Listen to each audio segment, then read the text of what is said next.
Hello everyone, I welcome you all to Physics Wala, and in this session we are going to discuss a very interesting portion related to our very interesting chapter of physical chemistry, which is some basic concepts of chemistry. And in this session we are going to discuss next thing about the analysis of atomic masses as well as all the basics which are required for the mole calculation.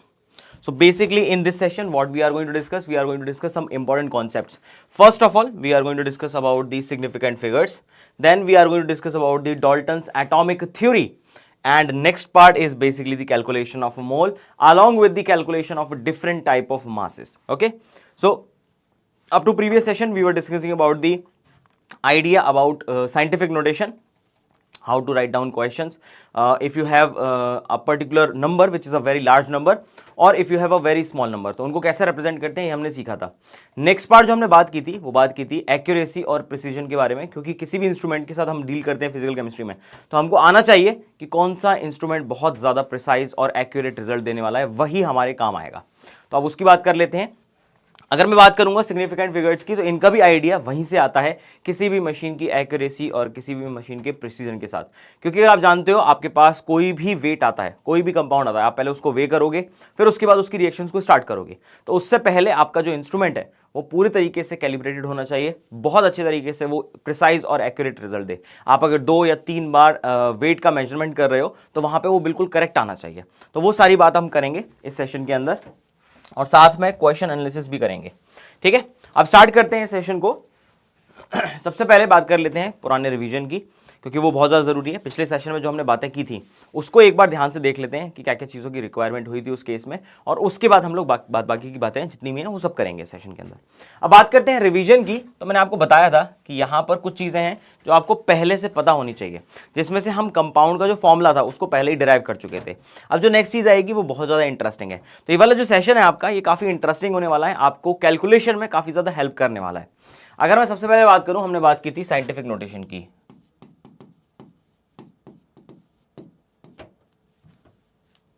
Scientific notation की, और ये concept कहां आया था scientific notation का? मैंने आपको बताया था जब भी आप किसी भी बड़े नंबर को, बहुत लार्ज नंबर है और बहुत स्मॉल नंबर है, जब भी आप उसको आइडेंटिफाई करोगे तो उसको लिखने का एक तरीका होता है. साइंटिफिक नोटेशन सिंपली बोलता है कि आपको नंबर को रिप्रेजेंट करना है a मल्टीप्लाइड बाई 10⁻⁴ में. मतलब 10 का एक्सपोनेंट रहेगा वहां पे और आपके साथ एक नंबर भी रहेगा a, जहां पे a जो है ये आपका बिटवीन 1 to 10 रहने वाला है, इसी के बीच में रहेगा. वैसे तो इसको 9.9 तक ही लिखा जाता है, बट हाँ 1 से 10 के बीच में रहेगा. 10 से छोटा रहेगा, 1 से आपका बड़ा हो जाएगा. और इस केस में जब n की बात करेंगे तो n जो है वो आपकी पॉजिटिव टर्म भी हो सकती है और ये नेगेटिव टर्म भी हो सकती है. पॉजिटिव कब होगा? जब आपके पास काफ़ी लार्ज नंबर आएगा, और नेगेटिव कब होगा? जब आपके पास काफ़ी छोटा नंबर आएगा. ये हमने लास्ट क्लास में डिस्कशन कर लिया था. साथ में हमने एक चीज़ और देखी थी जिसको हम बोलते हैं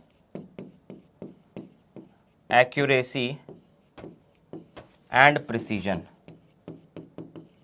और मैंने आपको बोला था कि ये वाला पार्ट जो है ये बहुत ज़्यादा रेलेवेंट है हमारे लिए. कैसे है? प्रिसीजन की अगर बात करेंगे, आपने कोई भी मेजरमेंट किया है और उसको 2-3 बार आपने रिपीट किया है, तो उस केस में आपकी जितनी भी एक्सपेरिमेंटल वैल्यूज़ हैं वो अगर एवरेज वैल्यू के पास आ रही हैं तो रिजल्ट जो है आपका प्रिसाइज है. अगर वो सारी वैल्यूज़ आपकी ट्रू वैल्यू के पास हैं तो आप बोलोगे कि रिजल्ट आपका जो है वो काफ़ी एक्यूरेट रहने वाला है. तो हमको सारे ऑपरेटर्स ऐसे ही चाहिए जो एक्यूरेट और प्रिसाइज रिजल्ट आपको हमेशा प्रोड्यूस करें, ताकि आपके एरर के चांसेस जो हैं वो मिनिमाइज हो जाएं. अब अगर बात करेंगे नेक्स्ट चीज़ की, तो मैंने कुछ क्वेश्चंस दिए थे आपको कि इनका साइंटिफिक नोटेशन बताना था. ये पिछली क्लास में हम लोगों ने डिस्कस किया था, मैंने एज अ होमवर्क आपको दिया था.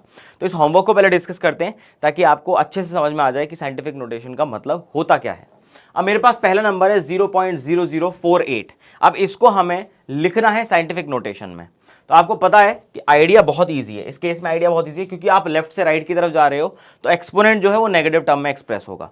इस केस में अगर मैं बात करूं, फर्स्ट केस में अगर मैं बात करूं, तो आप कितने पॉइंट मूव कर रहे हो? आप 1 2 3 पॉइंट तक मूव कर रहे हो. तो ये फाइनली हो जाएगा आपका 4.8 मल्टीप्लाइड बाई 10⁻⁻3. जितने पॉइंट आप जंप करोगे उतना आपका एक्सपोनेंट की पावर दिख जाएगी. अब क्योंकि हम लेफ्ट से राइट की तरफ जा रहे थे तो नेगेटिव होगा. अब इस केस में देखोगे तो 23400 है हमारे पास नंबर. तो अब मैं राइट से लेफ्ट की तरफ आ रहा हूं, तो 1 2 3 4 5 नंबर मैं आगे बढ़ूंगा. तो यहां से क्या हो जाएगा 2.34 मल्टीप्लाइड बाय 10⁵ आ जाएगा।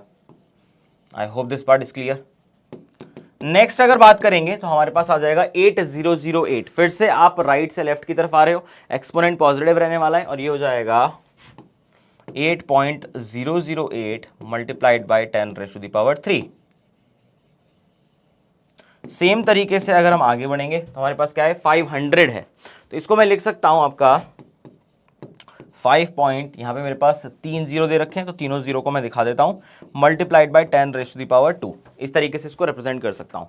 सेम तरीके से अगर मैं लास्ट जाऊंगा फिफ्थ की तरफ तो वो क्या हो जाएगा आपका 6.0012 है।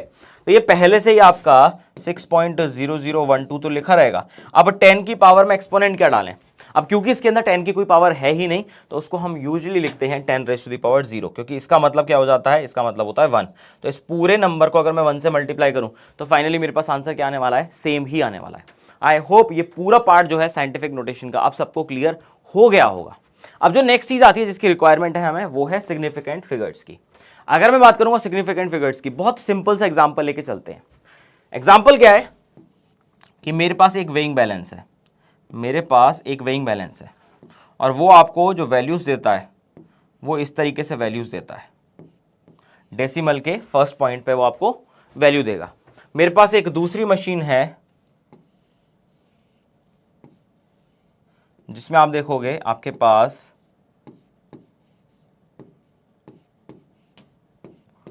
डेसिमल के 2 पॉइंट्स तक आपके पास रिजल्ट शो होने वाला है। और आपके पास एक तीसरी मशीन भी है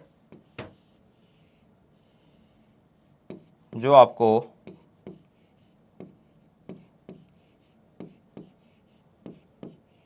डेसिमल के 3 पॉइंट तक रिजल्ट देने वाली है। ये वेइंग मशीन है आपके पास 3, मशीन नंबर 1 है, मशीन नंबर 2 है और मशीन नंबर 3 है। सबसे पहले अगर मेरा क्वेश्चन है कि आपसे पूछा जाए कि आप कौन सी मशीन को चूज करोगे, मोस्ट ऑफ द केसेस में आपका आंसर आएगा कि सर हम तीसरी वाली मशीन को सबसे ज्यादा प्रेफर करेंगे। मैं कहूँगा सही बात है, क्योंकि डेसिमल के सबसे लास्ट पॉइंट तक रिजल्ट कौन दे रहा है, थर्ड मशीन दे रही है। वहां डेसिमल के 3 पॉइंट्स तक मुझे रिजल्ट मिलने वाला है, यहां डेसिमल के 2 पॉइंट्स तक मिलेगा और यहां पे डेसिमल के केवल 1 पॉइंट पे मुझे रिजल्ट मिलने वाला है। लेट्स से मेरा वेट इस केस में कितना आता है, 50.1 आता है। इस केस में करूंगा वो आता है 50.12 आता है, और उस केस में अगर करूंगा तो आता है 50.124 आता है। तो आप बोलोगे कि सर उस केस में क्योंकि रिजल्ट मेरे पास ज्यादा डेसिमल के पॉइंट तक आ रहा है तो मैं बोल सकता हूं कि रिजल्ट एक्यूरेट आने के चांसेस बहुत ज्यादा बढ़ जाते हैं। मैं बोलूंगा बिल्कुल सही बात है। अब अगर इस मशीन पे कुछ भी रखते हो, इस मशीन पे कुछ भी रखते हो, सबसे पहले आपको डिफ्लेक्शन कहां दिखेगा, आपको डिफ्लेक्शन इस वाले पॉइंट पे दिखेगा। डेसिमल के बाद वाला जो पॉइंट होता है वहां पे आपको सबसे पहले डिफ्लेक्शन दिख जाता है। तो सबसे पहले बहुत फास्ट ये मूव करना शुरू करेगा, फिर धीरे धीरे करके स्टेबल होता जाएगा, ये दोनों नंबर स्टेबल रहेंगे और ये मूव करता रहेगा थोड़ा थोड़ा। अब अगर इस मशीन में जाता हूं तो यहां पे आपको ये 3 पॉइंट जो है ये स्टेबल मिलेंगे, बट ये वाला पॉइंट जो है वो आपको फ्लक्चुएट करता मिलेगा। यहां पे सबसे जल्दी फ्लक्चुएशंस आएंगे। सेम तरीके से अगर इस मशीन को लेता हूं मैं, तो आप कुछ भी वेट इसके अंदर पुट करोगे, सबसे पहला डिफ्लेक्शन जो है वो आपको यहां पर दिखेगा। ये सबसे सेंसिटिव पॉइंट है। सेम आपने स्टॉप वॉच में भी देखा होगा, आप स्टॉप वॉच में जब टाइम स्टार्ट करते हो तो वहां पे आर का होता है, मिनट्स का होता है, सेकंड्स का होता है और सेकंड के भी सब पार्ट्स का होता है। तो सेकंड के सब पार्ट जो होते हैं वो सबसे जल्दी मूव करना स्टार्ट करते हैं, फिर धीरे धीरे सेकंड बढ़ता है, फिर धीरे धीरे मिनट आता है। तो आप कोई भी 1 मिनट के लिए 2 मिनट के लिए उसको लगाते हो तो सबसे ज्यादा फ्लक्चुएशन आपको कहां दिखेगी, जो सबसे लास्ट वाला पार्ट है। तो ये सारे के सारे ये आपके मशीन की एक्यूरेसी के बारे में आपको आइडिया देते हैं। अब इसमें एक चीज आती है, एक टर्म आता है जिसको हम बोलते हैं सिग्निफिकेंट फिगर्स। तो अब अगर मैं किसी भी मशीन के लिए एनालिसिस की बात करूंगा, सबसे पहले आपको याद रखना है कि जब भी मेजरमेंट हम लोग करते हैं तो वहां पे जो भी रिजल्ट मेरे पास आता है उसमें कुछ फिगर्स होते हैं, कुछ डिजिट्स होते हैं जो काफी स्टेबल रहते हैं, जो चेंज नहीं होते हैं। बट उसमें एक एटलीस्ट एक ऐसा डिजिट जरूर होता है जो सबसे जल्दी फ्लक्चुएट करता है, जो सबसे जल्दी आगे पीछे बढ़ता है। चाहे वो डेसिमल के फर्स्ट पॉइंट पे हो, चाहे सेकंड पॉइंट पे हो, चाहे थर्ड पॉइंट पे हो, वो सबसे जल्दी डिफ्लेक्ट करेगा और बाकी सारे जो नंबर्स हैं वो आपके कांस्टेंट रहेंगे। बस इन्हीं सबका समेशन जो है उसको हम लोग बोलते हैं सिग्निफिकेंट फिगर्स। और ये आपको बताते हैं आपके रिजल्ट के अंदर कि कौन से ऐसे डिजिट्स हैं जिनको आपको कंसीडर करना है और कौन से ऐसे डिजिट्स हैं जिनको आप कंसीडर ना भी करो तो कुछ फर्क नहीं पड़ेगा। तो बेसिकली यहां से एक सिंपल डेफिनेशन निकल के आती है, the total number of digits in a number including at least one uncertain digit, जो सबसे ज्यादा फ्लक्चुएट करती है, last digit whose value is uncertain, क्योंकि लास्ट वाला डेसिमल के सबसे लास्ट वाला पॉइंट जो है वो सबसे ज्यादा फ्लक्चुएट करता है, तो उसको भी इंक्लूड करना है और बाकी जितने भी सर्टेन फिगर्स हैं उनको इंक्लूड करना है। तब मेरे पास क्या आएगा, एक नंबर आएगा जिसको हम लोग क्या बोलते हैं बेटा, जिसको हम लोग बोलते हैं सिग्निफिकेंट फिगर्स, जिसको हम क्या बोलते हैं, that will be known as significant figures.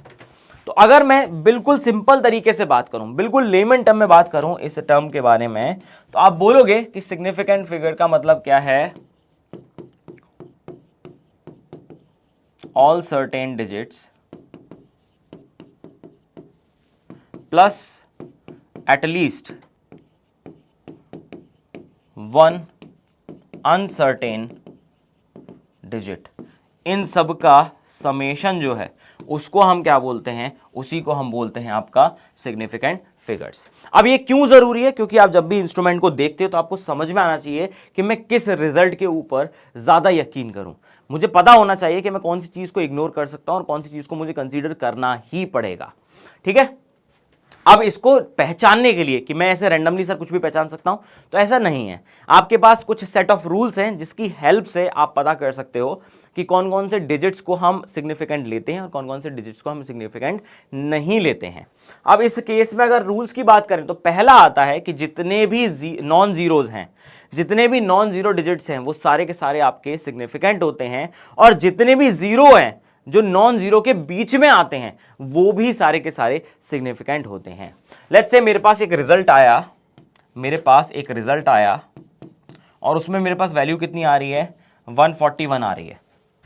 तो मैं यहां बोलूंगा कि इस केस में सिग्निफिकेंट फिगर्स कितने थे, यहां पर 3 होंगे, क्योंकि तीनों ही डिजिट आपके पास नॉन जीरो हैं। मेरे पास एक और रिजल्ट आया और उस केस में वैल्यू कितनी आई, उसमें वैल्यू आई 5148.3 आ गई।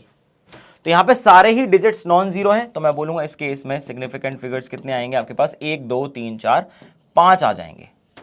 I hope this part is clear, next अगर मैं बात करूंगा, मेरे पास रिजल्ट ऐसा भी हो सकता है कि मेरे पास आ जाए 8008।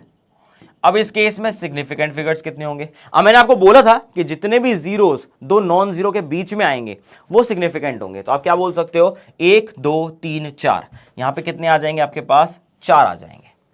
सेम तरीके से लेट्स से मेरे पास एक रिजल्ट आया 1010211, इस केस में सिग्निफिकेंट फिगर्स कितने आएंगे, तो आप बोलोगे सारे के सारे जीरोस जो हैं वो नॉन जीरो के बीच में आ रहे हैं, तो वो भी सिग्निफिकेंट हो जाएंगे। तो आप बोलोगे 1 2 3 4 5 6 7, तो टोटल कितने हो जाएंगे आपके पास, 7 हो जाएंगे। आई होप ये पार्ट आपको क्लियर हो गया होगा। अब सेम तरीके से अगर हम बात करेंगे जीरोस की, zeros to the left side of first non zero digit are not significant, मतलब ऐसे सभी जीरोस जो आपके नॉन जीरो से पहले आ जाते हैं उनको कभी भी काउंट नहीं करना है। जैसे अगर मैंने लिखा इस केस में, अगर मैं एग्जांपल की बात करता हूं और मैंने लिखा 0.4, तो यहां पे अगर कोई मुझसे पूछे सिग्निफिकेंट फिगर्स कितने होंगे, मैं बोलूंगा केवल एक ही होगा, क्योंकि ये जो जीरो है ये नॉन जीरो से पहले आ रहा है, इसका कोई लेना देना नहीं है। जैसे मेरे पास नंबर आ गया लेट्स से 0.0052 आ गया, इस केस में सिग्निफिकेंट फिगर्स कितने होंगे, तो मैं बोल दूंगा कि जितने भी जीरो आ रहे हैं नॉन जीरो से पहले आ रहे हैं, इनका कोई मतलब नहीं है। तो आप बोलोगे यहां पे कितने आएंगे आपके पास, 2 आ जाएंगे। I hope this part is clear. बहुत सिंपल सा एनालिसिस होता है, कोई इतनी हार्ड एंड फास्ट रूल नहीं है इस केस में। अब जैसे लेट्स से आप करो कि आपके पास नंबर आए 0.04008 आ गया, अब कोई पूछे इसके अंदर सिग्निफिकेंट फिगर्स कितने हैं, तो नॉन जीरो से पहले वाले जीरो किसी काम के नहीं होते हैं, बट ये जीरो जो है दो नॉन जीरो के बीच में आ रहे हैं, तो ये तो सिग्निफिकेंट होंगे। तो आप बोलोगे 1 2 3 4, यहां पर सिग्निफिकेंट फिगर्स कितने आ जाएंगे आपके पास, 4 आ जाएंगे। आई होप ये पार्ट आपको समझ में आ गया होगा।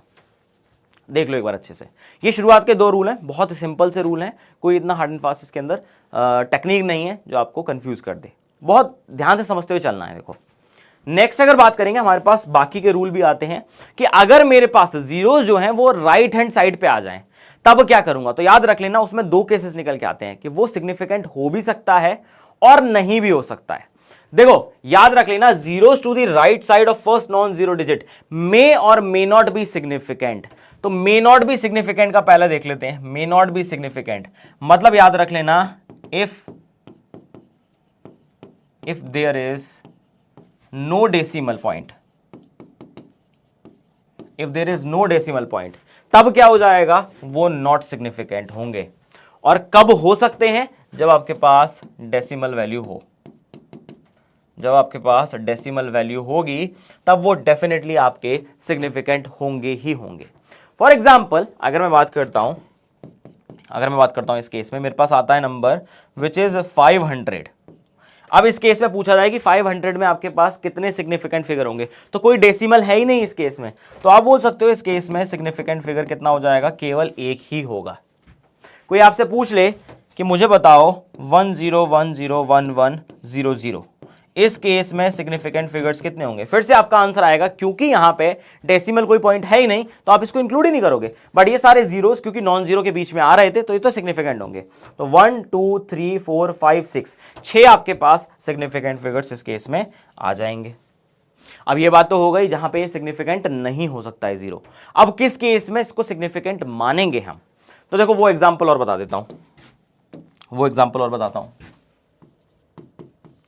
जैसे हम बात कर लेते हैं, मेरे पास एक नंबर है जिसको हम बोलते हैं 500.0।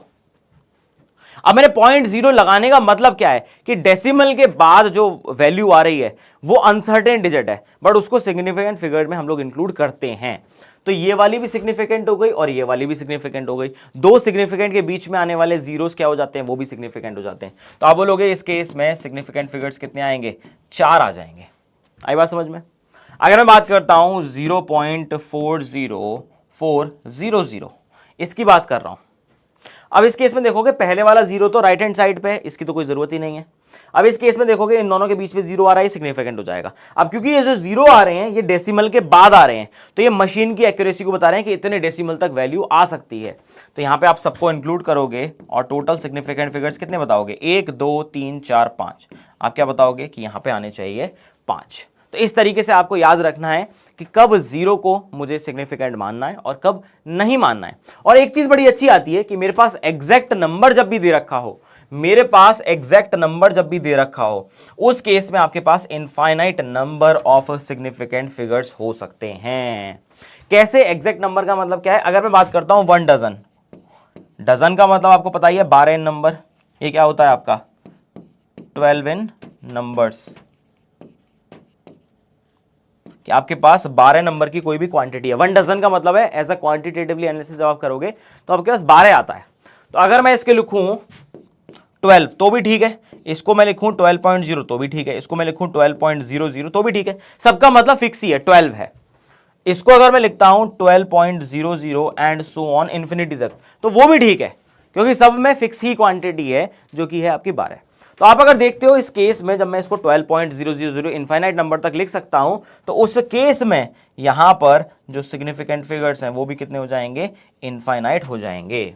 जैसे पाई की वैल्यू हो गई, पाई की वैल्यू काफी ज्यादा स्पेसिफिक है और वो आप करते जाओगे, सॉल्व करते जाओगे तो इनफाइनाइट तक चलती जाएगी। उस केस में भी जब आप सिग्निफिकेंट फिगर्स की बात करोगे तो वो आएंगे आपके infinite. I hope this entire part is clear, बहुत अच्छे से समझ में आ गया होगा। देख लो एक बार, देख लो इसको।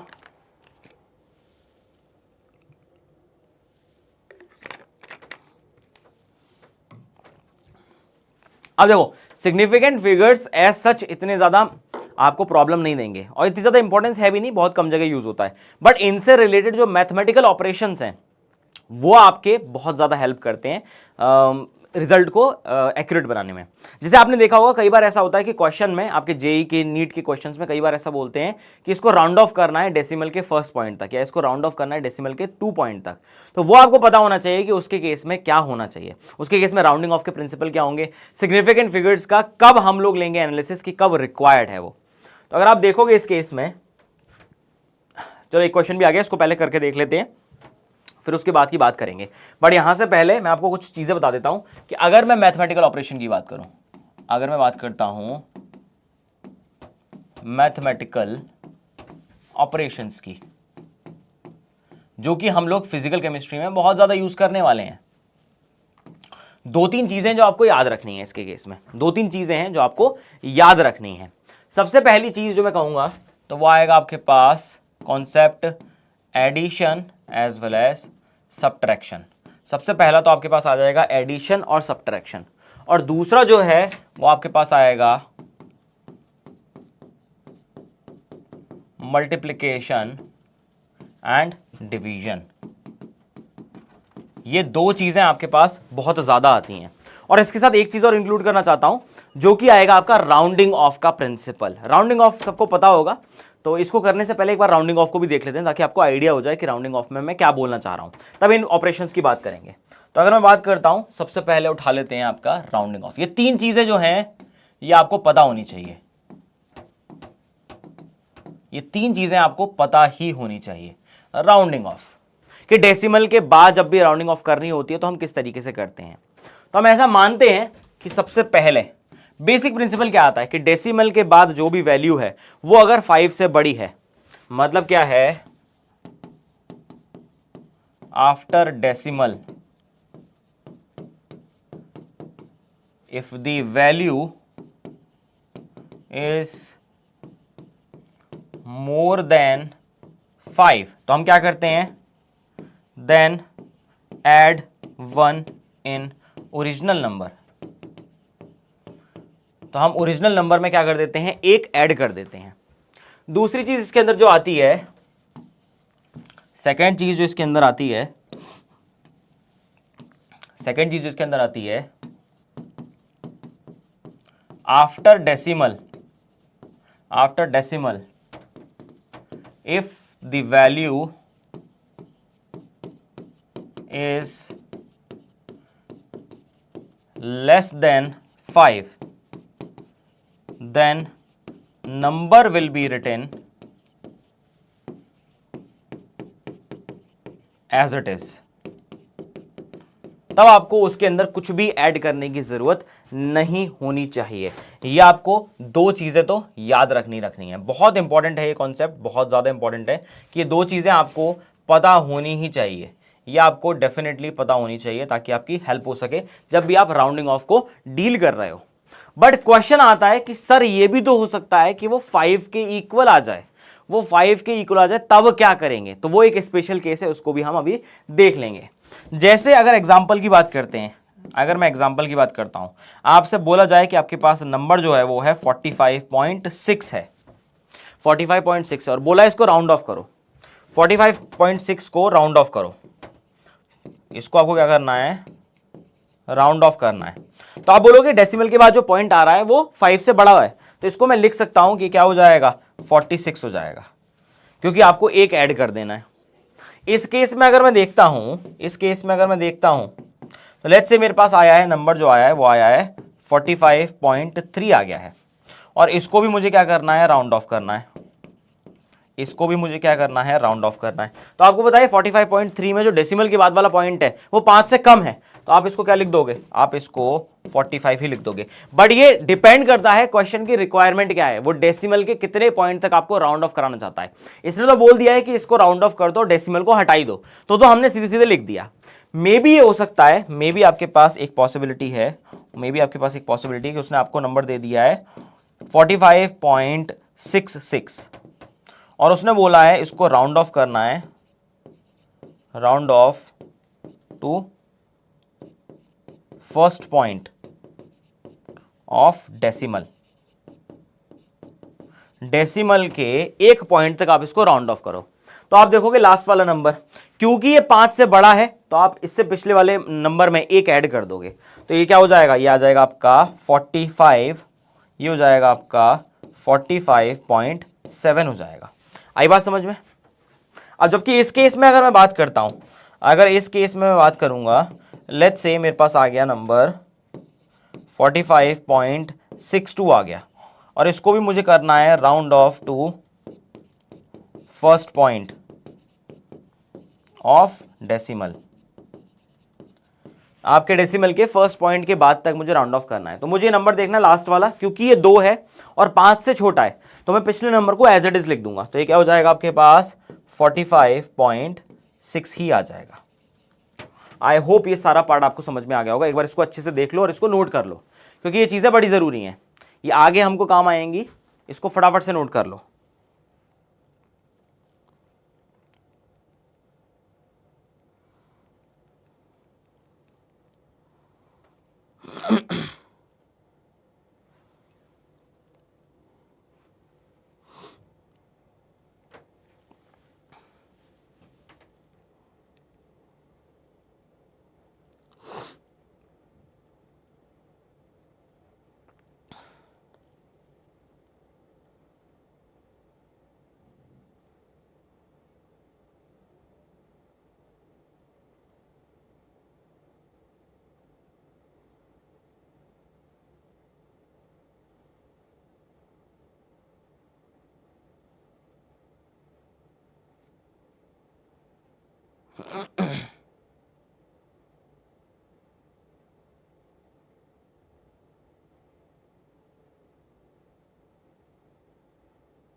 ओके अब आती है तीसरी चीज, सबसे इंपॉर्टेंट।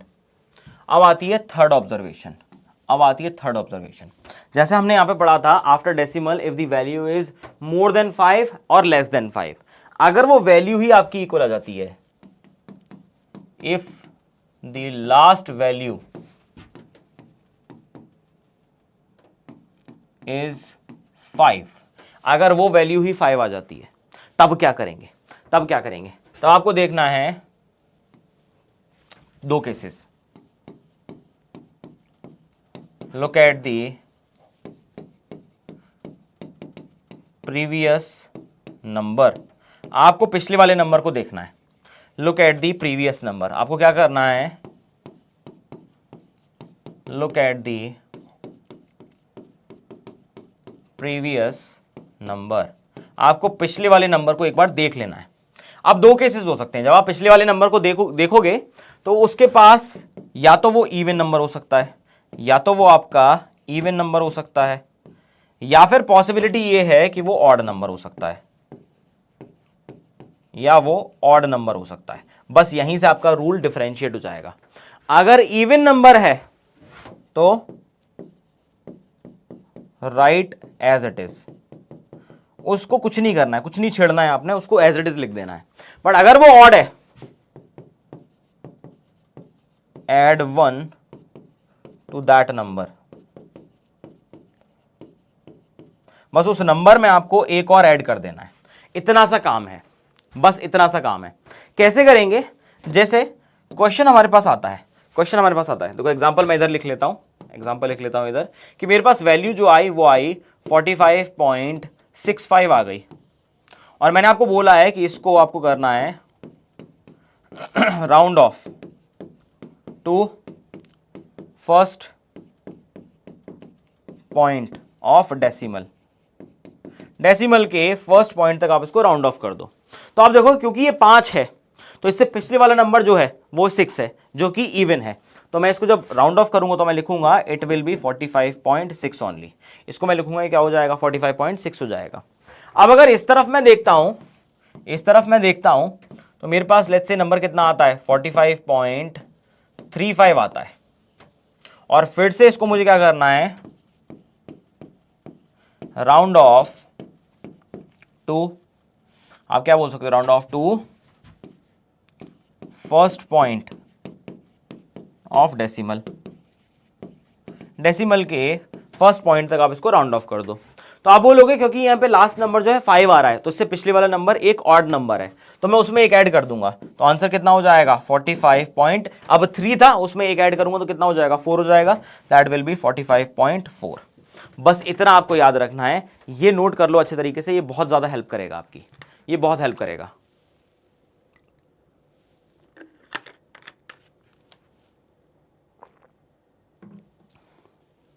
मैं थोड़ा बड़ा भी लिखूंगा, मेरे ख्याल से शायद आपको इतना क्लियर दिखेगा नहीं है, ठीक है? नेक्स्ट टाइम से मैं अभी बड़ा लिखूंगा थोड़ा सा कि क्लियर रहे आपको।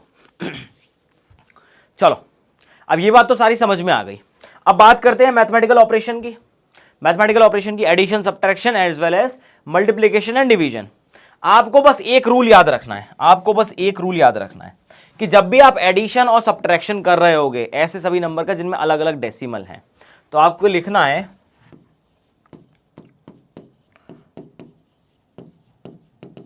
write the final answer in such a way that it contains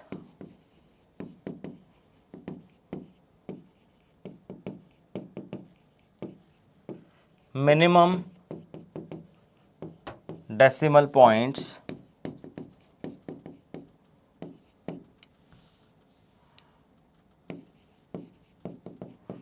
which are present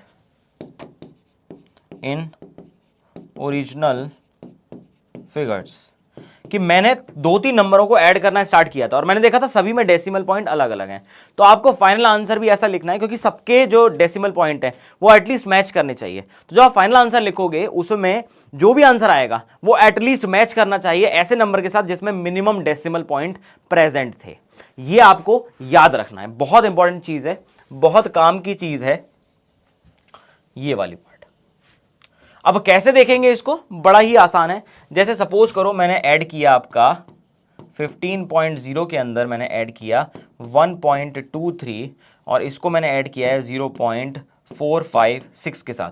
ये 3 नंबरों का मैं एडिशन कर रहा हूं, ये 3 नंबरों का एडिशन कर रहा हूं। तो इसको अगर मैं देखूंगा ये तो हो जाएगा आपका 6, इसको देखूंगा ये हो जाएगा आपका 8, इसको देखूंगा 4 और 2 6 हो जाएगा और फाइनली 15 और 1 16 हो जाएगा। तो फाइनल आंसर तो मेरा क्या आ रहा है 16.686, बट ये मेरा फाइनल आंसर नहीं है, ये मेरा फाइनल आंसर नहीं है, इसको मैं फाइनल आंसर नहीं मानूंगा क्योंकि ये तो मैंने कैलकुलेट करके निकाला है। अब क्योंकि यहां पे मेरे पास एक डिजिट थी जिसमें डेसिमल के 1 पॉइंट तक आ रहा था, यहां पे डेसिमल के 2 पॉइंट तक और यहां पे डेसिमल के 3 पॉइंट तक, तो आंसर मुझे मिनिमम वाले डेसिमल तक लिखना है, तो मुझे डेसिमल के 1 पॉइंट तक चाहिए, तो मुझे इसको राउंड ऑफ करना पड़ेगा। तो अब क्या करूं, पहले तो राउंड ऑफ करूं, एक एक करके करेंगे। पहला स्टेप क्या हो जाएगा, पहले इस वाले फिगर को देख लेते हैं क्योंकि ये 5 से ज्यादा है तो इधर एक ऐड कर दोगे तो ये क्या हो जाएगा 16.69 हो जाएगा। अभी भी डेसिमल के 2 पॉइंट तक आ रहा है, फिर आप दोबारा से राउंड ऑफ करोगे, फिर आप दोबारा से राउंड ऑफ करोगे। अब क्योंकि ये 9 जो है ये फिर से आपका 5 से ऊपर आ रहा है तो इसलिए पिछले नंबर में आप एक और ऐड कर दोगे तो ये कितना हो जाएगा 16.7। ये मेरा फाइनल आंसर होगा, ये मेरा आपका फाइनल आंसर होगा। आई बात समझ में? तो 2 बार आपको राउंडिंग ऑफ करना पड़ेगा तब जाके आपका आंसर आएगा, क्योंकि यहां पे डेसिमल का एक ही पॉइंट है, यहां पे भी डेसिमल का एक पॉइंट था, यही आपको याद रखना है। तो जब भी एडिशन और सब्ट्रैक्शन करोगे आपको आंसर इस तरीके से लिखना है कि फाइनल आंसर में उतने ही आपके पास डेसिमल पॉइंट आए जितने की इनिशियल फेज में जब मैंने स्टार्ट किया था तब मिनिमम थे। तो डेसिमल का एक पॉइंट जो था वो मिनिमम था, तो फाइनल आंसर भी यही आना चाहिए। I hope this part is clear, ये आपको समझ में आ गया होगा। अब मल्टीप्लीकेशन और डिवीजन में तो मामला बहुत आसान है।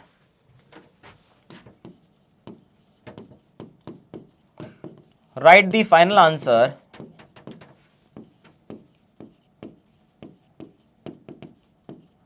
in such a way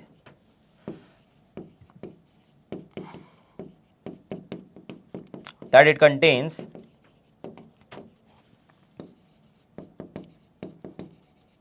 minimum significant figures which are present in original number। बस यहां पे आपको सिग्निफिकेंट डिजिट्स का याद रखना है, आपको यहां पर सिग्निफिकेंट डिजिट्स का याद रखना है कि इनिशियल नंबर में जितने सिग्निफिकेंट डिजिट्स थे फाइनल आंसर भी उतने ही सिग्निफिकेंट डिजिट्स के साथ आना चाहिए। चाहे मेरे पास कम ज्यादा कितने भी हो इनिशियल फेज में, जो मिनिमम सिग्निफिकेंट डिजिट वाला था आंसर भी उसी में एक्सप्रेस आपका होना चाहिए। I hope this part is clear. अब इसके लिए क्वेश्चन करके देख लेते हैं, क्वेश्चन क्या बोल रहा है आपको, the edge of a cube is 1.2 centimetre then its volume will be recorded as. और हमारे पास 4 ऑप्शन दे रखे हैं जहां पे आंसर जो है वो मीटर क्यूब में मांगा हुआ है, तो पहली चीज तो आपको कन्वर्जन आना चाहिए कि 1 मीटर जो है वो 100 सेंटीमीटर के इक्वल होता है। आई बात समझ में? तो यहां से आप बोल सकते हो कि 1 सेंटीमीटर जो है वो क्या हो जाएगा 10⁻⁻² मीटर्स हो जाएगा। पहला कन्वर्जन तो ये है आपके पास। तो अगर मुझसे पूछा जाए कि एज लेंथ कितनी है तो मैं बोलूंगा ए विल बी 1.2 सेंटीमीटर और इसी को मैं क्या लिख सकता हूं 1.2 मल्टीप्लाइड बाय 10⁻⁻² मीटर्स। अब जब भी सिग्निफिकेंट डिजिट्स निकालते हैं ना तो 10⁻⁻ कितना भी दे रखा है उससे आपको मतलब नहीं होना चाहिए। आप कन्वर्ट कर सकते हो किसी भी डिजिट को, पर उसमें सिग्निफिकेंट डिजिट में इसका कोई रोल नहीं आता है। तो इस नंबर के केस में आपसे पहले पूछा जाए कि भाई सिग्निफिकेंट फिगर्स कितने दिख रहे हैं तो आप बोलोगे 1 और 2, केवल 2 ही दिख रहे हैं, तो आपके पास 2 सिग्निफिकेंट डिजिट्स हैं। अब क्योंकि आपसे निकलवाया है वॉल्यूम, और वॉल्यूम आपको पता है क्या होता है ए क्यूब होता है, तो इसको अगर मैं देखूंगा that will B 1.2 multiplied by 10⁻⁻² का होल क्यूब हो जाएगा। इसको अगर मैं सॉल्व करूंगा तो मेरे पास क्या आ जाएगा, final answer will be 1.2 multiplied by 1.2, 12 12, 1.44 multiplied by 1.2 हो जाएगा, मल्टीप्लाइड बाय 10⁻⁻⁻6 हो जाएगा, और ये आ जाएगा आपका मीटर क्यूब में। अब इसको सॉल्व करना है, ये हो जाएगा बाई 48, 4 बाई 48, 52, 2 हो गया, 2 हो गया, 5 12, 17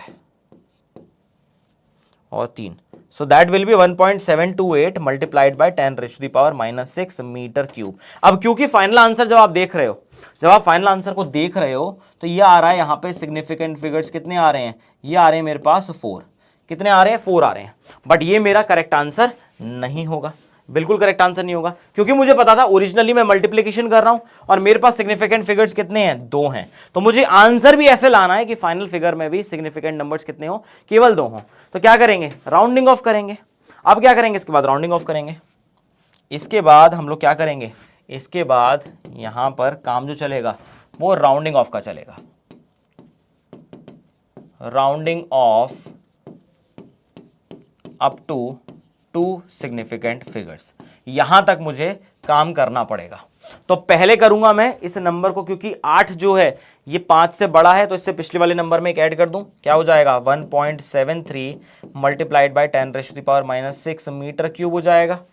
पहला तो ये आ गया राउंडिंग ऑफ में, और दूसरा क्या आएगा, क्योंकि ये 3 जो है 5 से छोटा है, तो पिछला नंबर एज इट इज लिख देंगे, तो कितना आ जाएगा 1.7 मल्टीप्लाइड बाय 10⁻⁻6 मीटर क्यूब। अब क्योंकि इस आंसर में मेरे पास सिग्निफिकेंट फिगर्स कितने आ रहे हैं, 2 ही आ रहे हैं, तो यही मेरा सही आंसर होगा। तो आप देख लो कौन सा मैच कर रहा है, कौन सा मैच कर रहा है। आपके पास ऑप्शन नंबर जो सी है वो बिल्कुल मैच कर रहा है इसके साथ, आंसर क्या हो जाएगा आपका ऑप्शन नंबर सी। ये आपको याद रखना है, ये बड़ी काम की चीज है। अगर आपको और प्रैक्टिस करनी है आप एनसीईआरटी में से कर सकते हो, उतना ही सफिशिएंट है, उतना ही सफिशिएंट है।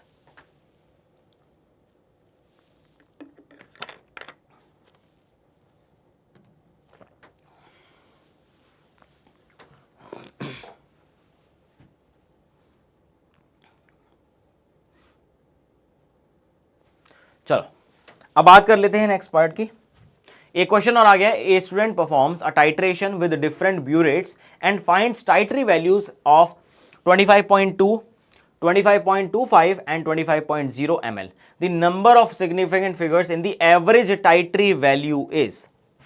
कुछ नहीं करना है, अगर आप इसको देखोगे आपके पास पहले तीनों को ऐड करना है फिर एवरेज निकालना है। तो अगर कोई आपसे पूछे कि भाई एवरेज टाइटरी वैल्यू क्या थी, तो आप पहले बोलोगे कि जो हम बात करते हैं एवरेज टाइटरी वैल्यू की, तो बहुत आसान है, जितनी वैल्यूज दे रखी है डिवाइड बाय जितनी बार किया है, आप ऐसे निकालते हो ना।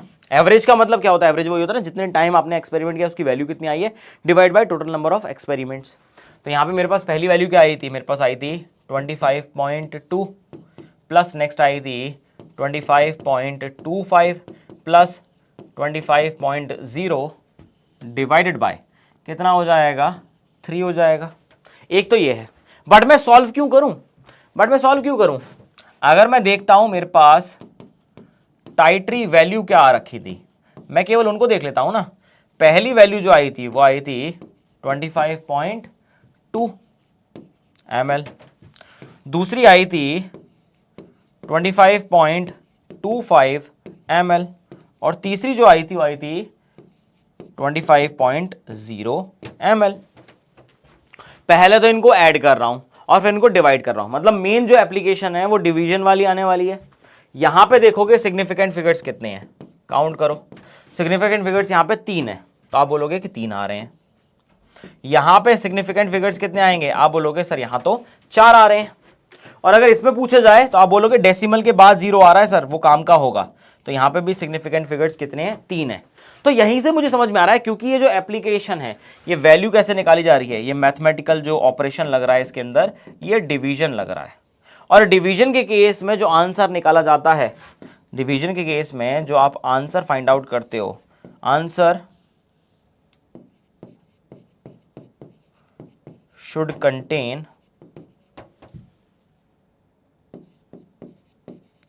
same number of significant figures which are present in least significant figures titre value. ये हमको पता है कि टाइटरी वैल्यू में जो भी लीस्ट सिग्निफिकेंट फिगर्स वाला होगा नंबर, उतने ही फाइनल आंसर में मुझे आने चाहिए। तो मैं ये सॉल्व करूं उससे अच्छा क्या है, मैं सीधे सीधे आंसर कर दूं कि यहां पे कितना होना चाहिए, 3 आएगा। कितने सिग्निफिकेंट फिगर होंगे, 3 होंगे। तो मैं बिना सॉल्व किए केवल इतना देख सकता हूं कि मेरे पास इनिशियल वैल्यूज क्या थे, उनके सिग्निफिकेंट फिगर्स कितने थे। और डिवीजन के बाद आपका प्रिंसिपल यही काम करता है कि जब भी आप आंसर निकालोगे, आपको बस ये याद रखना है जो भी लीस्ट सिग्निफिकेंट डिजिट्स वाले इनिशियल नंबर्स थे, फाइनल आंसर भी उतने में ही एक्सप्रेस होगा। बस ये आपका आंसर हो जाएगा। क्लियर है? देख लो, सारी कहानी बहुत आसान है, बहुत आसान है।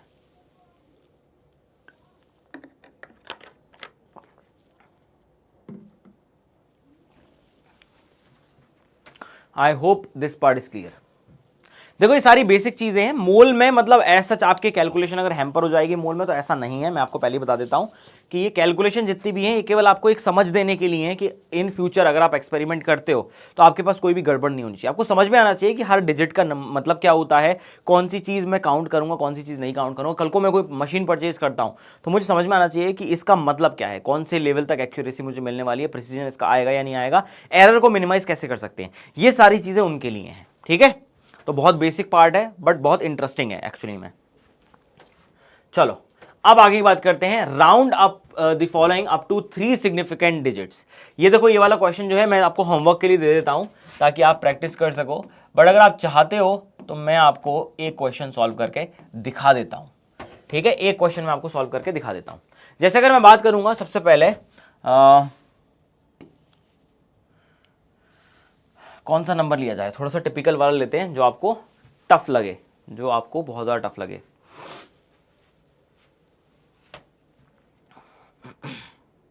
जो आपको बहुत ज़्यादा टफ लगे। क्या किया जा सकता है इस केस में?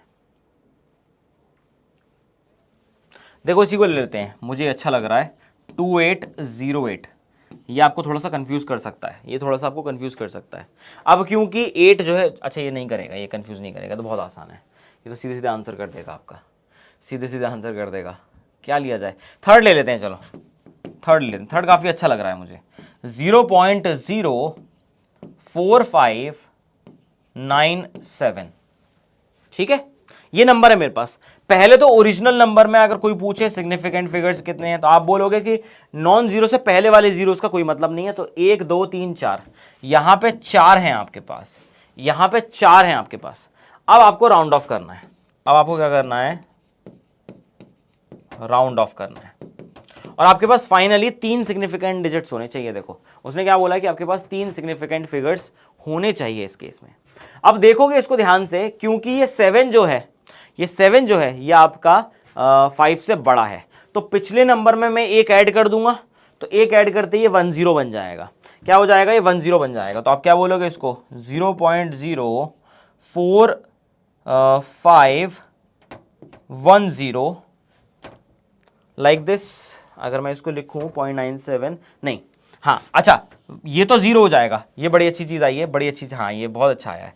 ठीक है, यही मैं आपको बताना चाह रहा था, यही मैं आपको बताना चाह रहा था। क्योंकि आप देखोगे 7 को आप जब देखोगे तो 5 से बड़ा है, तो यहाँ पे आप नेक्स्ट नंबर में 10 मतलब 1 ऐड कर दोगे, तो जैसे ही 1 ऐड करोगे 10 बन जाएगा। तो 10 का 0 तो यहाँ आ जाएगा और 1 यहाँ पे ऐड हो जाएगा आपका। 1 ऐड होते ही ये क्या हो जाएगा? ये आपका नंबर बन जाएगा 0.0460 बन जाएगा। क्या हो जाएगा? 0.0460 बन जाएगा। अब इसको ध्यान से देखोगे, क्योंकि ये 0 डेसिमल के बाद आ रहा है और ये वाले जीरोस आपके नॉन जीरो से पहले आ रहे हैं, तो केवल ये 3 आपके पास रहेंगे। और इस केस में सिग्निफिकेंट फिगर्स कितने आ गए? केवल 3 ही आ गए। ये मैं आपको केवल बताना चाह रहा था कि आप एडिशन किस तरीके से करोगे। आप अगर यहीं पे एक 10 लगा के इसको 1 लिख दोगे तो गड़बड़ हो जाएगी, क्योंकि वो 10 में दो डिजिट है। तो एक तो 0 यहाँ पे लिखा जाएगा और एक जो है ऐड वो यहाँ पे हो जाएगा। तो ये 460 में कन्वर्ट हो जाएगा, जिसकी 3 सिग्निफिकेंट फिगर्स आएंगी फाइनली। तो ये काफ़ी अच्छा क्वेश्चन था। ये जो टफ वाला पार्ट था वो मैंने क्लियर कर दिया। बाकी जो 3 पार्ट बचे हुए हैं इनको एज अ होमवर्क आप कर सकते हो। थोड़ा प्रैक्टिस धीरे धीरे करके करोगे। शायद अभी फेमिलियर नहीं हुए होगे, थोड़ा कॉन्फिडेंस नहीं आया होगा, लग रहा होगा कुछ गड़बड़ हो सकती है। करो, गलतियां करो भाई। जब तक गलतियां नहीं करोगे तब तक सही हो भी नहीं पाएगा। अगर मैं हमेशा से ही सही करने लग जाऊं तो मेरे को हमेशा ये लगेगा ना कि मैं जो भी करता हूं वो बिल्कुल सही है, तो मुझे अपना पता ही नहीं चलेगा कि कहां मैं लैग कर रहा हूं, कहां ड्रॉबैक आ रही है। तो आप गलती करो, बिल्कुल 10 बार करोगे, 5 बार करोगे, 50 बार करोगे, कोई दिक्कत नहीं है, पर धीरे धीरे आपको रियलाइज होता जाएगा कि हाँ एक कॉन्सेप्ट है जिसको लगाने में मैं गड़बड़ कर रहा हूं, ताकि आप क्वेश्चन पूछ सको और समझ में आ सके कि हाँ प्रॉब्लम कहाँ आ रही है। तो मैं कहता हूं बिल्कुल करो गलती, गलती करना कोई पाप नहीं है भाई। हम ऐसा बोलते हैं ना कि देखो गलती नहीं होनी चाहिए, अच्छे से परफॉर्म करना है, वो फाइनल एग्जाम के लिए बोलते हैं, और जब तक हम अच्छे तरीके से पढ़ पढ़ा के आ चुके होते हैं, कई बार गलतियां करके आ चुके होते हैं, ऐसे पहली बार थोड़ी बोल दूंगा कि पहली बार तुम जाके मैराथन दौड़ लो, जाके 40-50 किलोमीटर वाली नहीं कर पाओगे। पहले तुम धीरे धीरे स्टार्ट करोगे, 5 किलोमीटर की दौड़ोगे, फिर 10 किलोमीटर की दौड़ोगे, फिर 15 किलोमीटर, फिर बीच में थोड़ा सा मामला गड़बड़ हो जाएगा, रिकवरी नहीं होगी, कहीं इंजरी हो जाएगी, आपको समझ में नहीं आएगा, टाइम सही नहीं बैठ रहा है, ऐसे मल्टीपल टाइम करने के बाद फिर आप प्रिपेयर होगे फाइनल मैराथन के लिए, ताकि आप लंबा दूर तक जा सको और बिना किसी गलती के। तो गलतियां करो, बहुत अच्छी बात है, उससे समझ में आएगा कि तुम मेहनत कर रहे हो। गलती करने का मतलब ये, गलती वही इंसान करता है जिसने कोशिश की हो, जब कोशिश ही नहीं की है तो गलती का चांस कहां से है कि नहीं? तो गलतियां करो, कोशिश करते रहो, एक दिन सफलता जरूर मिलेगी। ठीक है, तो ऐसे घबराना नहीं है इन सब चीजों को देख के कि हमें नहीं समझ में आ रहा है या हमसे नहीं हो पाएगा। अरे मुझसे हो सकता था तो तुम लोगों से तो बहुत आराम से हो जाएगा। ठीक है, चलो आगे बात कर लेते हैं, नेक्स्ट कॉन्सेप्ट की बात करते हैं, जो है आपका डाल्टन की एटॉमिक थ्योरी। अब बेसिकली ये वाला जो पार्ट है ये केवल इंट्रोडक्शन पार्ट है आपके एटम के बारे में। अब डाल्टन की एटॉमिक थ्योरी जो थी वो बेसिकली केवल और केवल एटम के बारे में थी, कि एटम क्या है। तो डाल्टन ने ऐसा पाया कि किसी भी एलिमेंट को, किसी भी कंपाउंड को जब हम देखते हैं तो उसके अंदर एक सबसे छोटा पोर्शन आता है, सबसे स्मॉलेस्ट यूनिट आती है, जिसको हम एक नाम दे सकते हैं, जिसका नाम होता है एटम। अब उसने ऐसा बोला कि जो आपका एटम है वो मैटर का सबसे स्मॉलेस्ट इनडिविजिबल पार्टिकल है। So every type of matter actually contains a small indivisible particle which is known as atom. उसको क्या बोला जाता है बेटा? एटम बोला जाता है। अब यहां पे एक टर्म पे गौर करना, क्योंकि उसने बोल दिया था कि एटम जो है वो क्या होना चाहिए? इनडिविजिबल होना चाहिए, कि एटम को मैं फर्दर डिवाइड नहीं कर सकता। और आपको पता है कि इस टर्म में गलती है, इस टर्म में गलती है। और एक टर्म और यूज किया था, एटम्स आर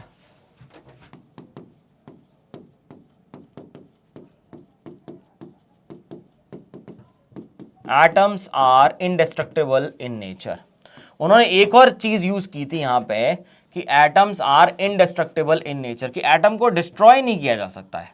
तो ये दो टर्म है जिन पे गौर करना। पहले बोला था indivisible, you can not further divide atoms into सब एटॉमिक पार्टिकल्स। उन्होंने बोला था ऐसा कुछ होता ही नहीं है, एटम से नीचे कुछ है ही नहीं दुनिया में।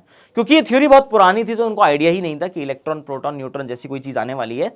इसी के लिए आपका नेक्स्ट चैप्टर भी आया था, जिसको बोलते हैं स्ट्रक्चर ऑफ एटम, समझाने के लिए कि भैया डाल्टन भैया आपने बात सही नहीं कही है, एटम को डिवाइड किया जा सकता है, सब एटॉमिक पार्टिकल उसके अंदर होते हैं, बट इसके हिसाब से एटम क्या था? इनडिविजिबल था, इनडेस्ट्रक्टिबल था, कि उसको डिस्ट्रॉय भी नहीं कर सकते हो आप।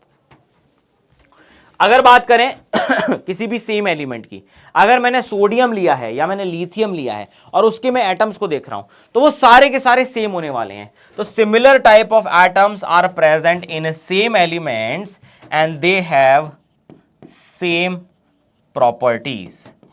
उनकी प्रॉपर्टीज भी क्या होंगी? बिल्कुल सेम होंगी। उनका वेट सेम होगा, उनका साइज सेम होगा। सेम प्रॉपर्टीज का मतलब क्या है? आपका सेम वेट हो जाएगा, उनका सेम साइज हो जाएगा, उनका सेम वॉल्यूम हो जाएगा। ये तो आ गई फिजिकल प्रॉपर्टीज की बात, कि अगर मैं सेम किसी भी सेम एलिमेंट को देखता हूं तो उसके अंदर जितने एटम्स हैं वो सेम टाइप के ही होते हैं, उनका मास भी सेम होता है, उनका साइज भी सेम होता है, उनका वॉल्यूम भी सेम होता है, और उनकी प्रॉपर्टीज जो हैं वो भी सेम होती हैं, उनकी प्रॉपर्टीज भी सेम होती हैं। बट अगर मैं दो अलग अलग एलिमेंट को कंपेयर करता हूं तो उस केस में डिफरेंट टाइप ऑफ एटम्स मिलेंगे, डिफरेंट एलिमेंट्स के केस में, and they have different properties. तो उनकी प्रॉपर्टीज भी क्या हो जाएंगी? डिफरेंट हो जाएंगी। फॉर एग्जांपल अगर मैं नाइट्रोजन और ऑक्सीजन को ही देख लेता हूं, तो नाइट्रोजन और ऑक्सीजन के केस में, ऑक्सीजन में अगर देखता हूं सारे एटम ऑक्सीजन जैसे ही हैं, नाइट्रोजन के अंदर सारे एटम नाइट्रोजन जैसे ही हैं, बट नाइट्रोजन और ऑक्सीजन के एटम कभी भी आपस में मैच नहीं करेंगे। ये कभी भी आपके मैच नहीं करने वाले। आई बात समझ में? देख लो भाई, देख लो।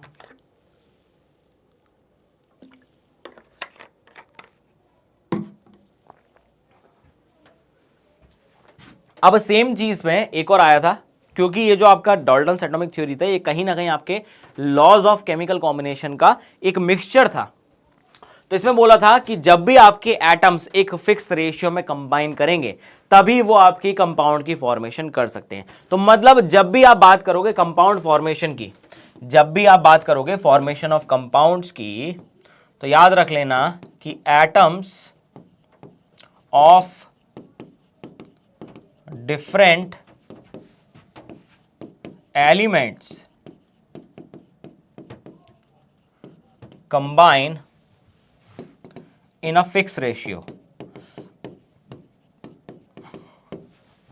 जब भी कंपाउंड की फॉर्मेशन करनी होगी तो आप क्या करोगे, एटम्स जो हैं अलग अलग एलिमेंट्स के उनको लोगे और एक फिक्स रेशियो में कंबाइन करोगे ताकि आपके पास अलग अलग कंपाउंड की फॉर्मेशन हो जाए। फॉर एग्जांपल नाइट्रोजन और ऑक्सीजन मिला के मैं काफी सारे कंपाउंड बना सकता हूं। मैं कंपाउंड जब बनाऊंगा तो मैं N2O भी बना सकता हूं, मैं NO भी बना सकता हूं, मैं N2O3 भी बना सकता हूं, मैं N2O4 भी बना सकता हूं और मैं N2O5 भी बना सकता हूं। मतलब ये डिपेंड करता है कि आप किस रेशियो में फिक्स कर रहे हो उन्हें, बट आप अलग अलग तरीके के कंपाउंड की फॉर्मेशन कर सकते हो दो अलग अलग एलिमेंट्स के एटम्स को कंबाइन करके एक फिक्स रेशियो में। ठीक है, तो ये बात बहुत इंपॉर्टेंट थी जो आपकी बताती थी कि रिएक्शन में मोस्टली एटम का ही पार्टिसिपेशन होता है। जो ये बताती थी रिएक्शन में एटम का ही पार्टिसिपेशन होता है। नाउ आप सेम एलिमेंट से एक से ज्यादा कंपाउंड बना सकते हो, ये बात तो बिल्कुल सही है, हमने अभी देख लिया। नाइट्रोजन के केस में हमने देख लिया, देखो कितने सारे कंपाउंड बन गए, जबकि मैंने कॉम्बिनेशन किसका किया है, केवल नाइट्रोजन का ऑक्सीजन के साथ कंबाइन किया है फिक्स रेशियो में, तो मेरे पास अलग अलग तरीके के कंपाउंड भी बन गए। तो ये भी पॉसिबल है कि आप दो अलग अलग एलिमेंट्स के एटम्स को लेकर कंबाइन करके बहुत सारे कंपाउंड्स की फॉर्मेशन कर सकते हो। I hope up to that part everything is clear to everyone. ये डाल्टन एटॉमिक थ्योरी आप जो 10th 9th से पढ़ते आ रहे हो बिल्कुल वही है, इसके अंदर कोई भी चेंजेस नहीं है। ठीक है, चलो नेक्स्ट बात कर लेते हैं जो बताता है कंजर्वेशन ऑफ एटम के बारे में। डाल्टन की एटॉमिक थ्योरी सिंपली ये बोलती है that atom is conserved in nature. क्या है कि एटम इज कंजर्व्ड।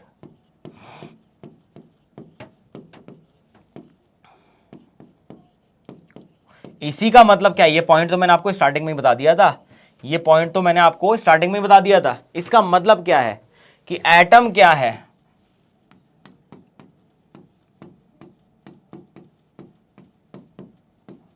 एटम क्या है, इनडिस्ट्रक्टेबल है। इनके अकॉर्डिंग एटम क्या है, इनडिस्ट्रक्टेबल है। बट हमको पता है ऐसा ट्रू नहीं है, ऐसा सही बात नहीं है, बट फिर भी ठीक है, आप डाल्टन की एटॉमिक थ्योरी पढ़ रहे हैं तो पता होना चाहिए। और उन्होंने ऐसा बोला था कि जितनी भी रिएक्शंस होती हैं उनमें पार्टिसिपेशन एटम का ही होता है। हर रिएक्शन में एटम ही पार्टिसिपेट करते हैं ताकि वो नए नए तरीके के मॉलिक्यूल्स की फॉर्मेशन कर सकें। जैसे मैंने CH4 को लिया है और इसको O2 के साथ कंबाइन किया है तो फाइनली क्या बना है, CO2 बना है और H2O बना है। अब इस रिएक्शन में केवल एटम्स हैं वो अलग अलग तरीके से पार्टिसिपेट कर रहे हैं कि हाइड्रोजन जो है वो ऑक्सीजन के पास चला जाएगा और वो बना लेगा H2O, और ऑक्सीजन जो है वो कार्बन के पास आ जाएगा और वो बना लेगा CO2। तो उन्होंने ऐसा बोला था कि सारा का सारा काम जो हो रहा है वो केवल एटम्स के इधर उधर जाने से हो रहा है, तो एटम्स ही हैं जो रिएक्शन में पार्टिसिपेट करते हैं। आई होप ये सारा पार्ट आपको समझ में आ गया होगा, बहुत बेसिक सा था, बहुत ज्यादा बेसिक सा था। अब इसके केस में लिमिटेशंस की बात कर लेते हैं, लिमिटेशन की बात कर लेते हैं। पहली बात तो कि जो एटम है, atoms are divisible in nature. Atoms जो हैं वो डिविजिबल हैं। अरे कैसे पता है, क्योंकि आपके पास इलेक्ट्रॉन्स, प्रोटॉन्स, न्यूट्रॉन्स आते हैं। आपको पता है इनके अंदर सब एटॉमिक पार्टिकल्स मिलते हैं। ये सारे के सारे क्या हैं, इनको बोलते हैं हम लोग सब एटॉमिक पार्टिकल्स। इनको क्या बोलते हैं, सब एटॉमिक पार्टिकल्स बोलते हैं। ये हमारे पास आते हैं बेटा, बिल्कुल आते हैं, बिल्कुल आ जाते हैं। ये हमारे पास सब एटॉमिक पार्टिकल्स आते हैं। इसका मतलब क्या है, एटम डिविजिबल तो है, उसके अंदर भी कुछ ना कुछ मिल जाता है। दूसरी चीज क्या है, atoms are destructible in nature. Atoms क्या हैं, डिस्ट्रॉय भी हो सकते हैं, क्योंकि हमारे पास कॉन्सेप्ट क्या आता है, रेडियो एक्टिविटी। हमारे पास कॉन्सेप्ट क्या आता है, रेडियो एक्टिविटी, जो सीधे सीधे बताती है कि जब न्यूक्लियाई स्टेबल नहीं होते हैं तो वो एक जगह से दूसरे जगह में कन्वर्ट हो जाते हैं, एक एटम से दूसरे एटम में बहुत इजीली कन्वर्ट हो जाते हैं। तो मतलब एटम्स जो हैं वो डिस्ट्रक्टेबल भी हैं। तो ये दोनों ही चीजें बताती हैं कि डाल्टन्स की एटॉमिक थ्योरी इतना काम नहीं करती है।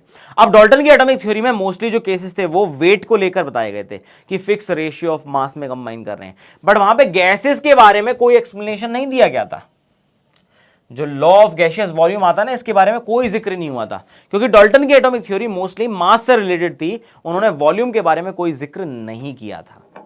सेम तरीके से no explanation for the identical properties of atoms, की प्रॉपर्टीज आइडेंटिकल हैं तो क्यों हैं, इनका कोई रीजन नहीं दिया गया था। उन्होंने बोला था कि बस सेम एटम है तो सेम प्रॉपर्टीज रहेंगी, बट सेम प्रॉपर्टीज क्यों रहेंगी इसके बारे में कोई जिक्र नहीं हुआ था। अगर मैं पीरियड के अंदर देखता हूं तो सोडियम, पोटेशियम, रुबिडियम, सीजियम, इनकी सेम प्रॉपर्टीज आती हैं, जबकि इनके एटम तो अलग अलग हैं, तो इनकी प्रॉपर्टी सेम कैसे हैं, इसका भी कोई जिक्र नहीं हुआ था। उन्होंने बताया नहीं था कि कॉम्बिनेशन हो रहा है तो क्यों हो रहा है और कौन से फोर्स ऑफ अट्रैक्शन मिल रहे हैं जिसकी वजह से वो कॉम्बिनेशन हो रहा है, इसके बारे में कोई भी जिक्र नहीं किया गया था। कि कौन सा बॉन्ड बनेगा, किस तरीके से बॉन्ड बन रहा है, क्यों बॉन्ड बन रहा है, इन सब के बारे में कुछ भी चर्चा नहीं हुई थी। रिएक्शन हो रही है तो क्यों होगी, इसके बारे में कोई चर्चा नहीं हुई थी। ठीक है, तो ये कुछ प्रॉपर्टीज हैं आपकी जो लिमिटेशंस में काउंट होती हैं आपके डाल्टन की एटॉमिक थ्योरी के। तो ये ज्यादा टाइम तक चल नहीं पाया था, डेफिनेटली आपके लॉज ऑफ केमिकल कॉम्बिनेशन का यूज तो अच्छा हुआ था, बट हाँ जब धीरे धीरे रिसर्च आगे बढ़ी थी, जब पता चला था कि रेडियो एक्टिव एलिमेंट्स भी हैं, सब एटॉमिक पार्टिकल्स भी हैं, तो डेफिनेटली इस कॉन्सेप्ट को हमने रिमूव कर दिया था। I hope this entire part is clear, ये क्लियर हो गया होगा। अब इसके बाद जो देखते हैं वो आता है आपका representation of a particular element. अब एलिमेंट के रिप्रेजेंटेशन में आपको पता ही है कि रिप्रेजेंटेशन का सिंपल सा मीनिंग है कि आप केमिकल सिंबल जो है उसको बता दो, आप उसका एटॉमिक नंबर जो है उसको मेंशन कर दो, और उसका जो मास नंबर है उसको मेंशन कर दो। मास नंबर एटॉमिक मास नहीं होता है, याद रख लेना, मैं पहले बता देता हूं। आपको 3 चीजों की रिक्वायरमेंट होगी। तो elements are represented by their chemical symbol with the atomic number and mass number affixed above and below indicated below. तो आप देखोगे इस तरीके से, ये पहले सिंबल लिखा है, नीचे की तरफ मैं एटॉमिक नंबर लिखूंगा, ऊपर की तरफ मैं मास नंबर लिखूंगा। इसको हम बोलते हैं representation of a particular element, और ये आना ही चाहिए। ये काफी इंपॉर्टेंट है बेटा, काफी ज्यादा इंपॉर्टेंट है। अगर आपको ये डीलिंग नहीं आती है समझ में तो मतलब मामला बहुत गड़बड़ है। ठीक है, अगर मैं बात करूंगा इस केस में, जैसे मैंने एग्जांपल लिया हीलियम का, तो 2He4 कहने का मतलब क्या है कि 2 तो उसका हो गया एटॉमिक नंबर और 4 हो गया उसका मास नंबर, और हीलियम क्या है, उसका सिंबल है। अब यहां पे कई बार ऐसा होता है कि सिंबल हमें कंफ्यूज कर देते हैं कि सोडियम को हम बोल तो सोडियम रहे हैं बट लिखते Na हैं। तो आपको पता होना चाहिए कि केमिस्ट्री के अंदर बहुत सारी चीजें आपकी ग्रीक और लैटिन लैंग्वेजेस से डिराइव होकर आई हैं, उनके वर्ड्स को हमने यूज कर करके यहां पे सिंबल डिराइव किए हैं। जैसे अगर मैं बात करूं फॉर एग्जांपल सोडियम की बात कर लेते हैं, सोडियम की बात करते हैं, इसका सिंबल तो होता है Na बट इसको हम बोलते सोडियम है। तो वैसे इसका जो ओरिजिन आया था वो नेट्रियम से आया था, वो नेट्रियम से आया था, येलो इन कलर। ठीक है, वहां से आपका ये ओरिजिन आपका निकल के आया था। जैसे हम पोटेशियम जो है, पोटेशियम को लिखते के हैं बट होता वो पोटेशियम है। ये जो आया था वर्ड आपका, ये आया था केलियम से, ये आया था आपका केलियम से। तो इसीलिए इनके सिंबल में आपको थोड़ा सा डिफर मिलेगा। जैसे SN की बात करेंगे, स्टेनम होता है बट उसको बोलते टिन है, SN इज टिन बट उसको स्टेनम बोला जाता है एक्चुअली में। PB जो कि लेड बोला जाता है उसको प्लम्बम बोलते हैं। तो आपको ये पता होना चाहिए। तो ये कुछ चीजें हैं जो अलग अलग आपकी डिराइव करती है। ऐसे पीरियड टेबल में बहुत कम है, मैं पहले बता देता हूँ बहुत कम है ऐसे, बट अदरवाइज कभी कंफ्यूज होने की जरूरत नहीं है, क्योंकि इनका ओरिजिन जो है वो कहीं ना कहीं अदर लैंग्वेजेस से भी आया है, इसलिए आपको कहीं कहीं आपके सिंबल जो हैं वो थोड़े से अलग दिखते हुए नजर आ जाएंगे। अब अगर बात करोगे कि इन दोनों का मतलब क्या होता है, कि आपका एटॉमिक नंबर का एक्चुअल मीनिंग क्या है, आपके मास नंबर का एक्चुअल मीनिंग क्या है। तो एटॉमिक नंबर जो है उसको तो हम रिप्रेजेंट करते हैं G से, मास नंबर को हम रिप्रेजेंट करते हैं A से। अब जब भी हम बात करेंगे एटॉमिक नंबर की, याद रखना ये बताता है हमको नंबर ऑफ प्रोटॉन्स के बारे में।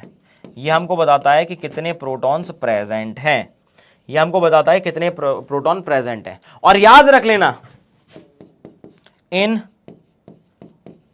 न्यूट्रल एटम, अगर आपके पास न्यूट्रल एटम है तो क्या हो जाएगा, A जो है वो आपका प्रोटॉन्स का नंबर तो बताता ही है, वो इलेक्ट्रॉन्स का नंबर भी बताने लग जाएगा, क्योंकि वो सेम होंगे, वो आपके सेम होंगे। जितने प्रोटॉन्स होंगे उतने ही आपके इलेक्ट्रॉन्स हो जाएंगे। अब सेकेंड चीज जो है जिसको हम बोलते हैं मास नंबर, और रिप्रेजेंट करते हैं ए से। ये क्या होता है, ये आपको बताता है number of protons plus number of neutrons. ये आपको बताता है कि कितने प्रोटॉन हैं और कितने न्यूट्रॉन्स हैं। तो यहां से तो मुझे समझ में आ गया कि प्रोटॉन कितने हैं, इलेक्ट्रॉन कितने हैं। यहां से मुझे समझ में आ गया प्रोटॉन और न्यूट्रॉन कितने हैं। तो अगर मेरे को निकालना हो, अगर कोई मुझसे पूछे कि मुझे बताओ नंबर ऑफ न्यूट्रॉन्स कितने होंगे, तो आप क्या बोलोगे, वो सीधे सीधे हो जाएगा a माइनस जी। वो आपको बताएगा कि नंबर ऑफ न्यूट्रॉन्स कितने आने चाहिए। वैसे a जो है जिसको मास नंबर कहते हैं वो बताता है total number of nucleons also. तो आप कंफ्यूज मत होना, कभी कोई नया टर्म आ जाए, इन दोनों को ही मिला के क्या बोलते हैं, इन दोनों को मिला के बोलते हैं नंबर ऑफ न्यूक्लियॉन्स। इनको ही मिला के बोलते हैं नंबर ऑफ न्यूक्लियॉन्स। तो घबरा मत जाना, कोई नई चीज नहीं है, सेम ही चीज है ये।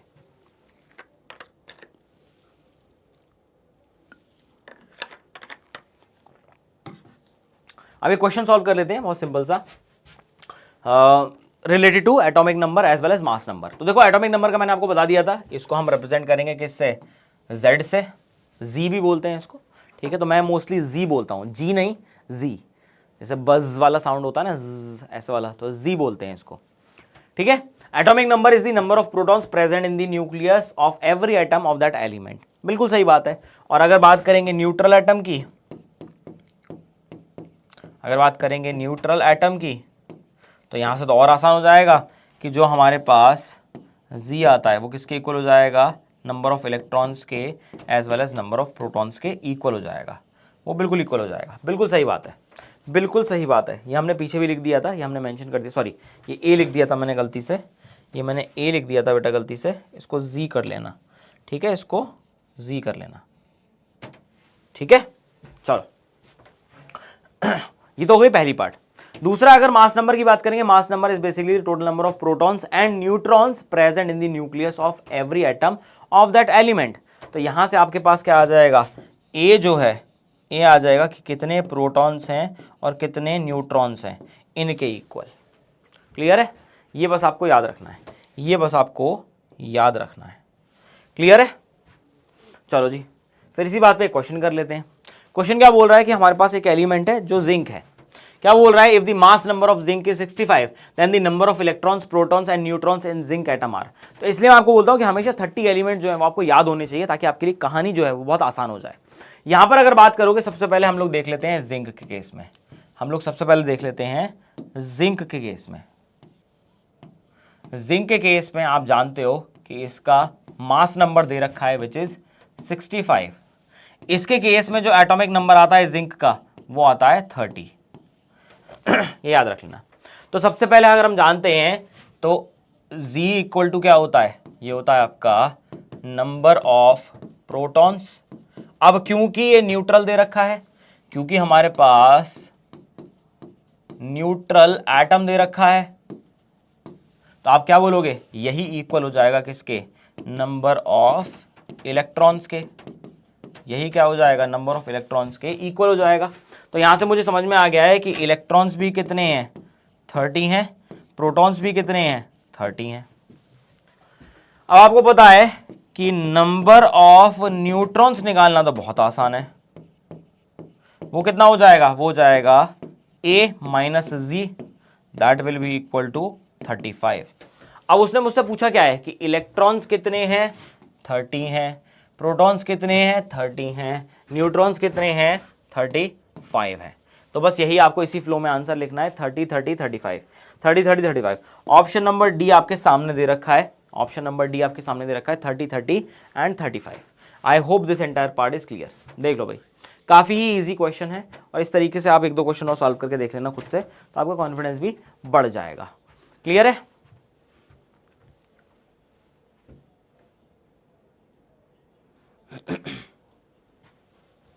चलो जी।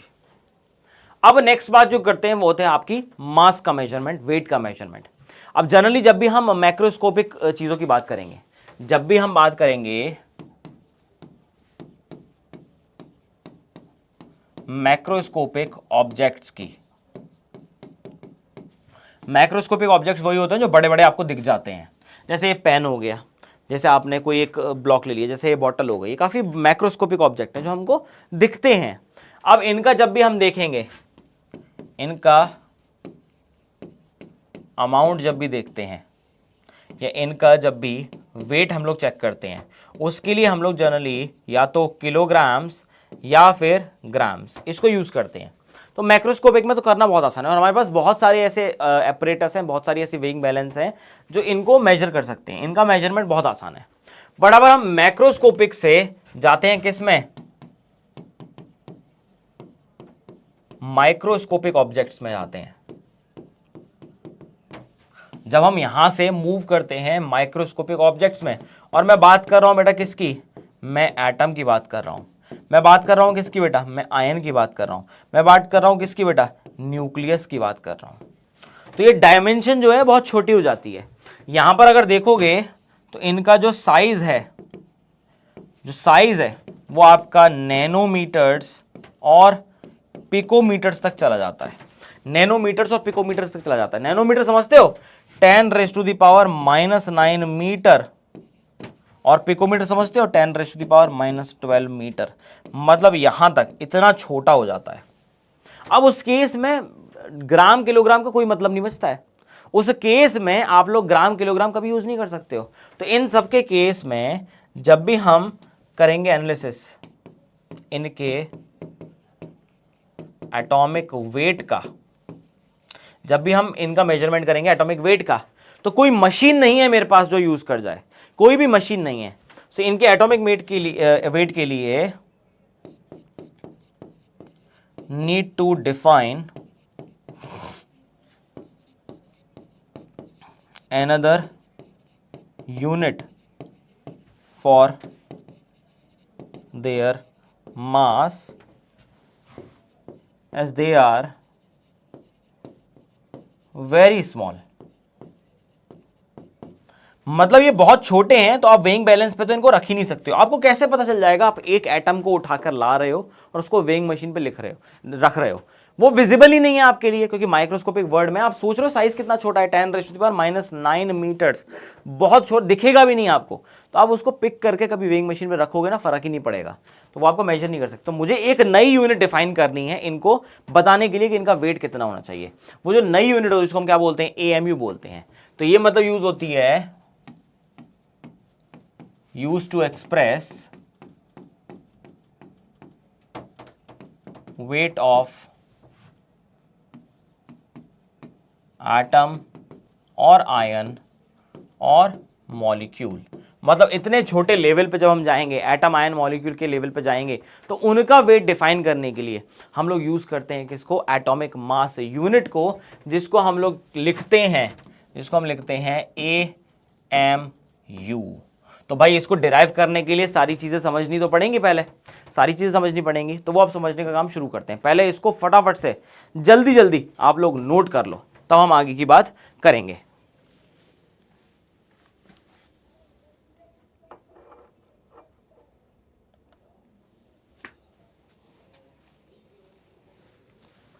आई होप ये नोट कर लिया होगा सभी ने, ये सारा नोट कर लिया होगा आप लोगों ने। चलो अब बात करते हैं, क्योंकि हमारे पास एक नई यूनिट आई है, पहले उसको समझ लेते हैं इसका रेफरेंस आया कहां से है। आप कोई भी यूनिट जब निकालते हो तो आपको एक रेफरेंस चाहिए होता है। जैसे आप कोई भी लेंथ मेजर करते हो तो आपको पता है एक जीरो ओरिजिन पॉइंट है, जिसके रेस्पेक्ट में आप बाकी डिस्टेंस को कैलकुलेट कर सकते हो, बाकी लेंथ को कैलकुलेट कर सकते हो। अगर वो जीरो रेफरेंस ही नहीं है मेरे पास, तो मेरे पास कोई पॉइंट नहीं है जहां से मैं लेंथ को मेजर कर सकूं। तो हमेशा याद रखना एक रेफरेंस पॉइंट जरूर चाहिए होता है जिसके थ्रू आप कैलकुलेट कर सको। तो मुझे एक स्टैंडर्ड पहले सेट करना पड़ेगा कि जिसका वेट मुझे पता है कि इतना ही होना चाहिए, और उसके बाद में बाकी सारे वेट निकाल सकूं। अब इसमें देखो काफी सारे टर्म आते हैं, इसके केस में काफी सारे टर्म आते हैं। सबसे पहले जब टर्म आता है तब आता है एक टर्म जिसको हम बोलते हैं रिलेटिव एटॉमिक मास का। सबसे पहला जो टर्म आता है वो आता है रिलेटिव एटॉमिक मास का। पहले मुझे समझना पड़ेगा कि मैं रेफरेंस कौन सा लूं जो मेरे लिए हमेशा सही वैल्यूज दे। तो ये जो रेफरेंस की कहानी है ना, बहुत लंबे समय से चलती आ रही थी। सबसे पहले इन लोगों ने सोचा था क्योंकि हाइड्रोजन सबसे छोटा है, सबसे स्मॉलेस्ट है तो उसका वेट हम लोग ले लेते हैं 1, उसका मान लेते हैं कि उसका वेट है 1 और उसके रेस्पेक्ट में बाकी सारे वेट कैलकुलेट करके देखेंगे। बट धीरे धीरे समझ में आया जब हाइड्रोजन को 1 माना जा रहा है तब वेट में कुछ गलतियां आने लग रही हैं और धीरे धीरे करके वो प्रॉब्लम बढ़ती जा रही थी। फिर उन्होंने सोचा कि नहीं नहीं नहीं, मज़ा नहीं आ रहा है, अब की बार ले लेते हैं ऑक्सीजन। उन्होंने ऑक्सीजन का 16 फिक्स कर दिया कि ऑक्सीजन को ले लेते हैं 16 और फिर देखते हैं कि बाकी सारा वेट कितना आता है। ठीक है भाई, धीरे धीरे करके देखा तो वहाँ पे भी गलतियाँ आने लग रही थी, तो समझ में आया है कि ऑक्सीजन को भी 16 लेकर हम काम नहीं कर पा रहे हैं क्योंकि बाकी कुछ जो एटॉमिक वेट है उनमें गलतियाँ आ रही हैं। फिर उन्होंने फाइनली सोचा कि हम ऐसा एक चीज़ लेते हैं जो बहुत ईजिली अवेलेबल हो, जिसकी परसेंटेज अबंडेंस बहुत ज़्यादा हो और बहुत ईजिली एक्सेसिबल हो। तो उन्होंने कार्बन को चूज़ कर लिया और उन्होंने ऐसा बोला कि कार्बन का जो वेट है हम लोग फिक्स कर देते हैं विच इज़ 12। तो यहाँ पे जो रेफरेंस था आपके लिए, जो आपके लिए रेफरेंस था, वो माना गया था कि कार्बन 12 जो है, कार्बन 12 मतलब कार्बन के आइसोटोप होते हैं ना, आइसोटोप आपको पता होगा। आइसोटोप्स वो होते हैं जिनका एटॉमिक वेट जो है, सॉरी एटॉमिक नंबर जो है वो सेम रहता है, बट जो मास है वो चेंज होता रहता है। मास नंबर जो है वो चेंज होता है बट एटॉमिक नंबर जो है वो सेम रहता है। तो कार्बन के पास आते हैं कार्बन 12, कार्बन 13, कार्बन 14। अब कार्बन 12 जो है वो बहुत ईजिली एक्सेसिबल है, बहुत ज़्यादा उसकी परसेंटेज अबंडेंस होती है, बहुत चीप मिल जाता है और बहुत ईजिली एक्सेसिबल भी है। उन्होंने ऐसा फिक्स कर दिया कि ये जो कार्बन 12 है इसको हम एज अ रेफरेंस लेते हैं, इसको हम एज अ रेफरेंस लेते हैं और इसके रेस्पेक्ट में बाकी सारे वेट कैलकुलेट करना स्टार्ट करते हैं। पहली कहानी थी ये बिल्कुल, रिलेटिव जब आए थे वेट, तो उन्होंने बोला था कि हम कार्बन 12 जो है इसका जो एटॉमिक वेट है, इसका जो एटॉमिक वेट है वो हम फिक्स कर देते हैं 12U। इसका जो हम एटॉमिक वेट है हम फिक्स कर देते हैं 12U, 12U या 12AMU, कुछ भी लिख सकते हो, 12U या 12AMU। AMU तो समझ में आता है, एटॉमिक मास यूनिट है। U का मतलब क्या होता है, U एक और चीज है जिसको हम बोलते हैं यूनिफाइड मास। देखो पहला जो टर्म था, पहले हम लोग यूज करते थे वो हम करते थे AMU, बट धीरे धीरे करके जो आपकी बेसिकली ऑर्गेनाइजेशन है, साइंस की जो ऑर्गेनाइजेशन, केमिस्ट्री की जो ऑर्गेनाइजेशन IUPAC, उन्होंने बोला कि आप U को यूज करो, यूनिफाइड मास को यूज करो। बात दोनों की सेम है, रेफरेंस बिल्कुल दोनों का सेम है, but instead of using AMU आप U यूज कर सकते हो। ठीक है, तो हमने मान लिया कि हमारा रेफरेंस पॉइंट क्या था, कार्बन 12 आइसोटोप था और उसका एक एक एटम का वेट जो हमने माना था वो आया था 12U। अब उसके रेस्पेक्ट में जितने भी मासेस निकाले गए थे उनको हम बोलते थे रिलेटिव एटॉमिक मास। अगर रेस्पेक्ट में निकाले जा रहे हैं तो ये पार्ट तो यूनिटलेस होगा, ये पार्ट तो यूनिटलेस होगा बिल्कुल। अब कैसे, देखो सब्जी वाले को देखा है कभी, सब्जी वाला एक तराजू लेके आता है, तराजू के एक तरफ वो वाट डालता है, 1 किलो 2 किलो वाले वाट डालता है जो आपके लोहे के बने होते हैं, ठीक है, और दूसरी तरफ सब्जी रख देता है और ऐसा बोलता है कि अगर वो तराजू बैलेंस हो गया तो उन सब्जियों का वेट भी कितना आएगा, 1 किलो आएगा। अब तुमको पता थोड़ी था कि हर इंडिविजुअल सब्जी का वेट कितना आया है, बट तुमने जब इसके साथ कंपेयर किया, जो वाट का वेट जो फिक्स था उसके साथ कंपेयर किया तो तुमको समझ में आएगा कि इनका वेट भी कितना आना चाहिए, बिल्कुल अप्रोक्सीमेटली इक्वली आना चाहिए। तो वो जो कॉन्सेप्ट होता है उसको हम बोलते हैं रिलेटिव एटॉमिक मास। मतलब क्या है, mass of any species with respect to the mass of standard reference। किसी रेफरेंस के रेस्पेक्ट में जो किसी स्पीशीज का हम मास निकालते हैं उसको हम क्या बोलते हैं, आपका रिलेटिव एटॉमिक मास। तो अगर मैं बोलूंगा कि यहां से जब हमने कैलकुलेट किया तो यहां पर रेफरेंस क्या था, स्टैंडर्ड रेफरेंस हमारे पास क्या था, वो मैंने आपको बता दिया कि वो हमारे पास कार्बन 12 था और यही मैक्सिमम टाइम तक चला है, यही मैक्सिमम टाइम तक चला है।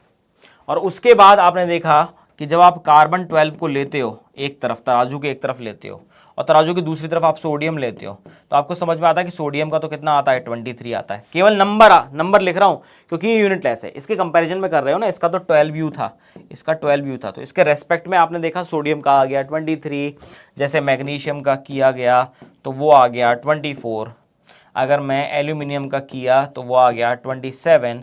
तो मतलब ये केवल एक रेफरेंस के लिए वैल्यू आ गई, बट ये मास ऐसा है जिसको मैं यूज नहीं कर सकता हूं, जिसको मैं यूज नहीं कर, मुझे इनके खुद के एक्चुअल मासेस भी चाहिए भाई, मुझे इनके खुद के एक्चुअल मासेस भी चाहिए। उसके लिए मुझे पहले डिफाइन करना पड़ेगा वो जो यू मैंने लिखा हुआ है या AMU जो मैं बता रहा हूं उसका मतलब क्या है।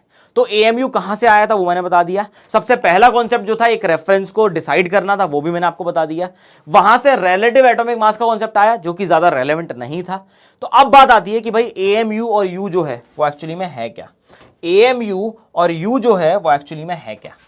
तो अब जो कॉन्सेप्ट मैं बताने वाला हूं वो आपको बताने वाला हूं एएमयू का। एएमयू जिसको हम बोलते हैं atomic mass unit.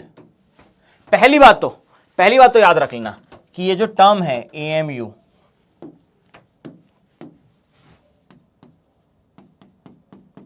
It is used to express the mass of an atom और मॉलिक्यूल। किसी भी एटम और मॉलिक्यूल के मास को जब हम एक्सप्रेस करते हैं तब हम इसको जनरली यूज करते हैं। ये बात तो पहली समझ में आ गई, इसका मतलब एएमयू है, एटॉमिक मास यूनिट है।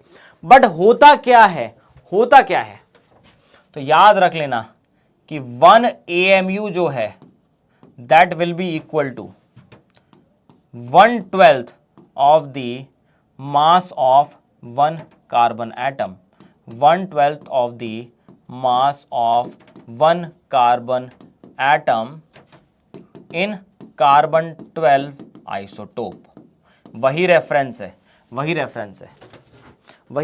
है। अब क्योंकि मैंने एक कार्बन एटम का जो कार्बन 12 आइसोटोप है उसमें मास कितना लिया था, उसमें मैंने लिया था 12 एएमयू।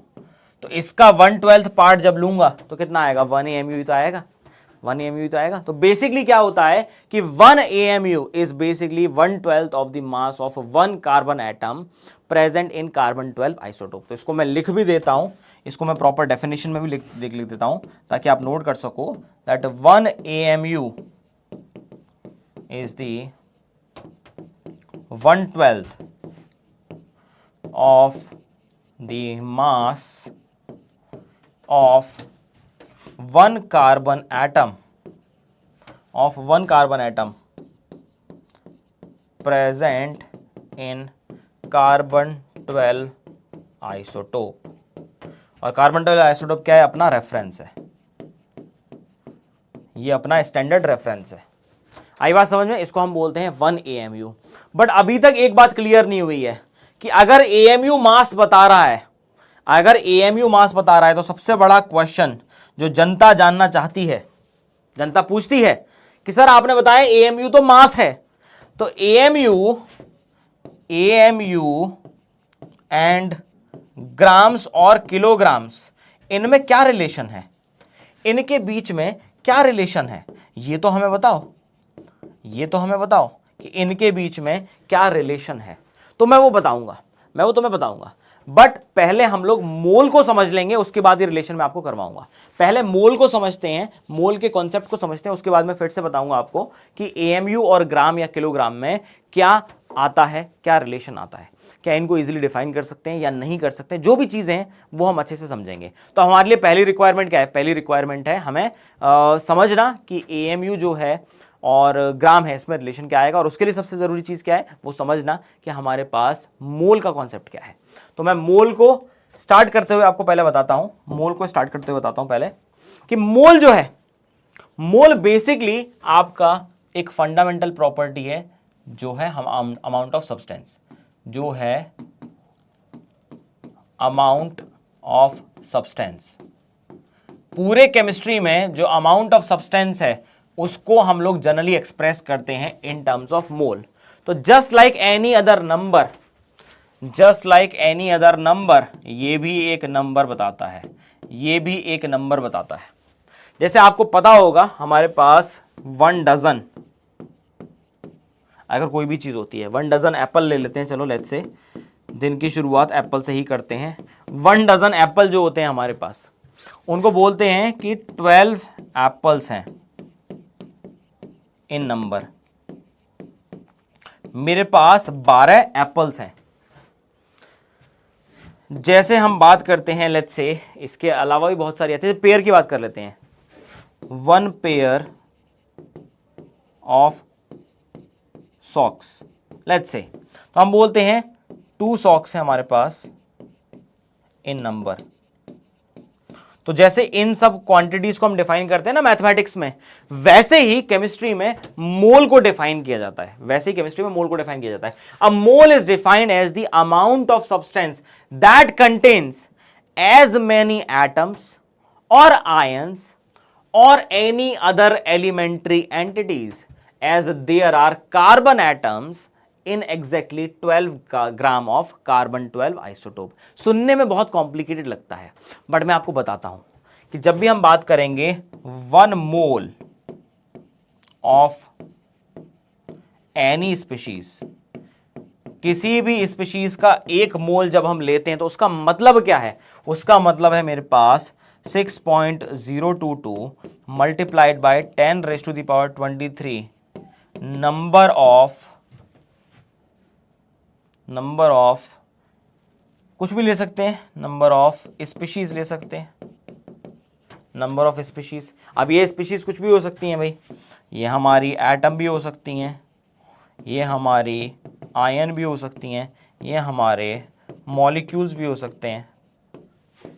तो 1 मोल उस एटम का, 1 मोल उस आयन का, 1 मोल उस मॉलिक्यूल का मतलब है इतने नंबर ऑफ एटम्स है मेरे पास, इतने नंबर ऑफ एटम्स है मेरे पास, इतने ही नंबर ऑफ मॉलिक्यूल्स है मेरे पास, और इतने ही नंबर ऑफ आयंस है मेरे पास। अब ये आया कहां से था? ये आया कहां से था? ये आया था, इसका ओरिजिन जो हुआ था, ये जो पूरा मैंने आपको बताया कि ये भी एक नंबर है, ये भी एक नंबर है आपका, ये भी ये नंबर है आपका। इसका ओरिजिन कहां से हुआ था? इसका ओरिजिन वही स्टैंडर्ड रेफरेंस से हुआ था, इसका ओरिजिन भी स्टैंडर्ड रेफरेंस से हुआ था।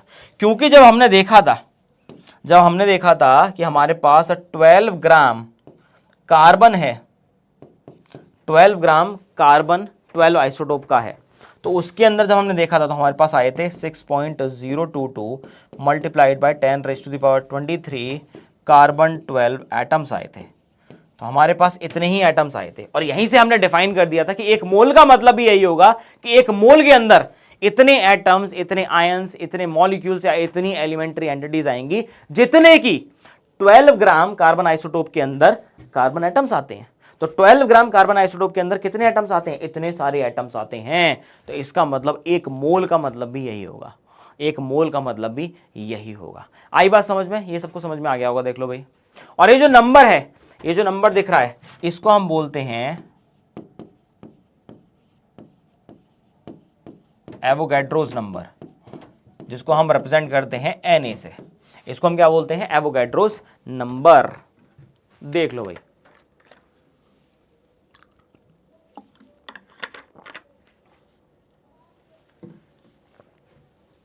बहुत इंपॉर्टेंट चीज है ये, बहुत ज्यादा इंपॉर्टेंट चीज है।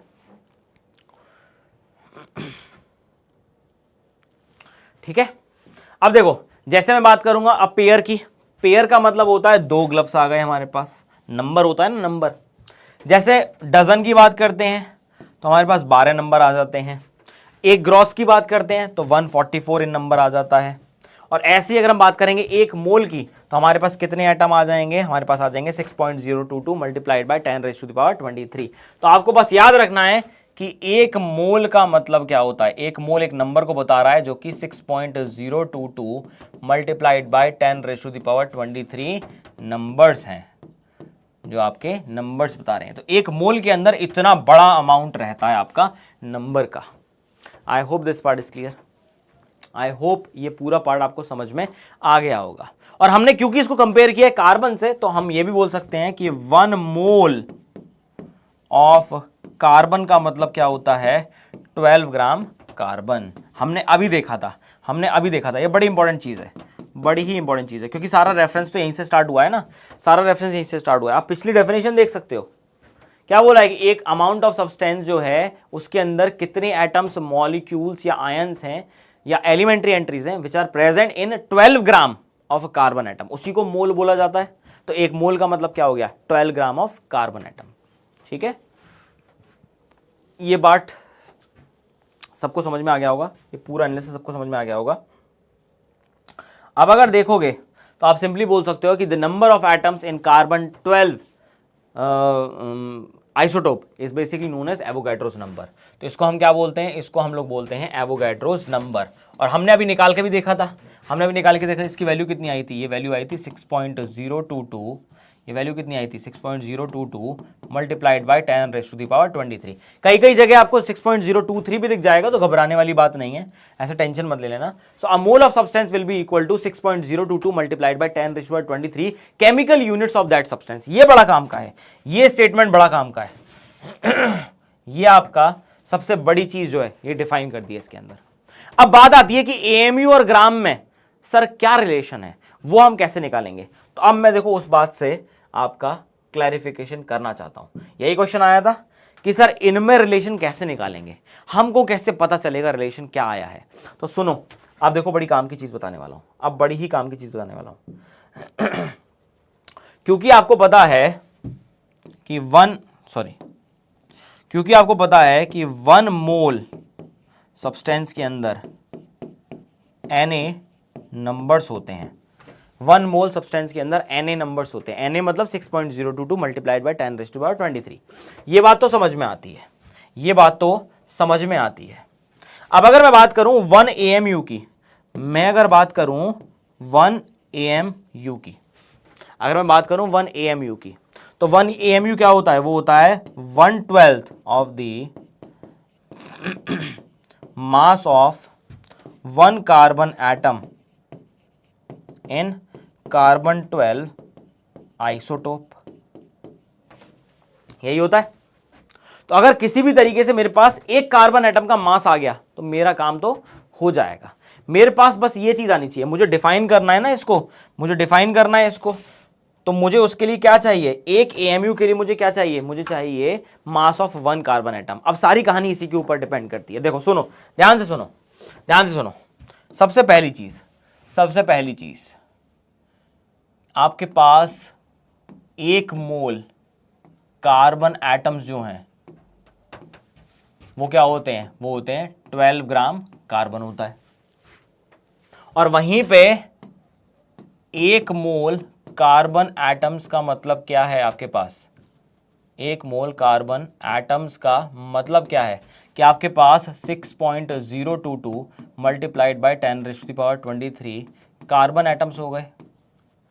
तो क्या आप ये बोल सकते हो, यहां से एक चीज बोल सकते हो, अगर मैं सेकंड पॉइंट लिखूं इस केस में, तो आप क्या बोल सकते हो कि 6.022 मल्टीप्लाइड बाय 10⁻23 कार्बन एटम्स का जो मास है वो कितना होगा, 12 ग्राम होगा। उनका जो मास है,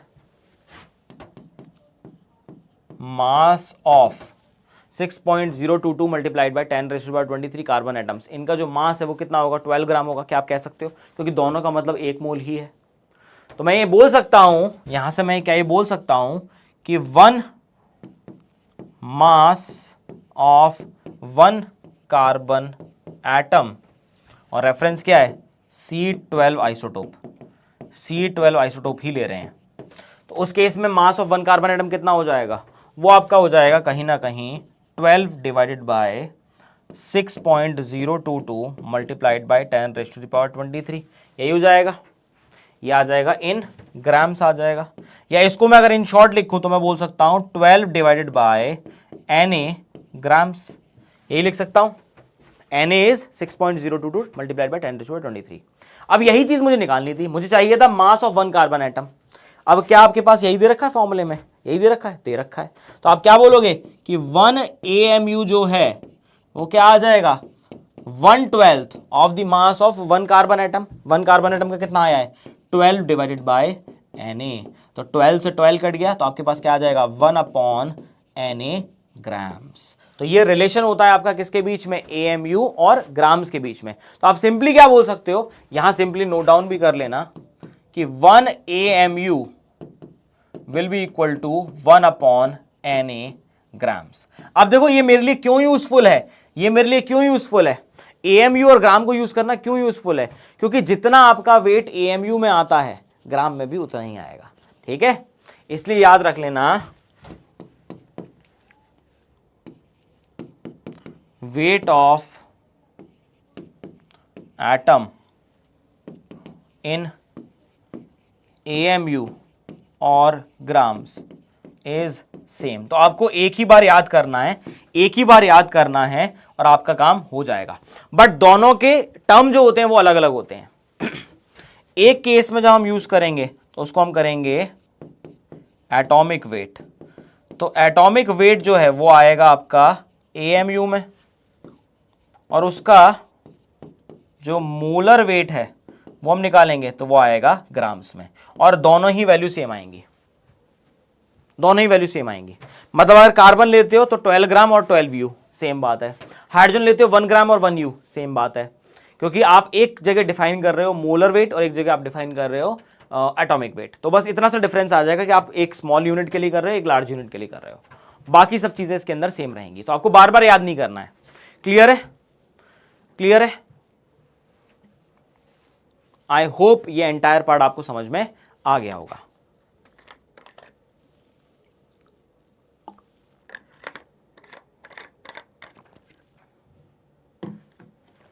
ठीक है। अब एक कॉन्सेप्ट और है, इसी के साथ इसी कॉन्सेप्ट के साथ ऐड होता है आपका बेसिकली, जिसको मैं बता देता हूं, बेसिकली आपके यूज आ जाएगा, अभी ही आ जाएगा। फॉर एग्जाम्पल अगर बात करते हैं कि मोल की, तो हमने बात कर ली थी, मोल को हमने बता दिया था, मोल को हमने डिफाइन कर लिया था, मोल को हमने डिफाइन कर लिया था अमाउंट ऑफ सब्सटेंस से, मोल को हमने डिफाइन कर लिया था अमाउंट ऑफ सब्सटेंस से। बिल्कुल सही बात है। और इसकी अब यूनिट सारी हमने निकाल ली है, सब चीज़ हमने कैलकुलेट कर ली है इस केस में, और हमने जो वेट था वो भी कैलकुलेट कर लिया है, सारी चीज़ें इसके अंदर हो गई हैं। बट अभी भी कुछ क्वेश्चन है जो हमारे दिमाग में है कि ये जो Na है,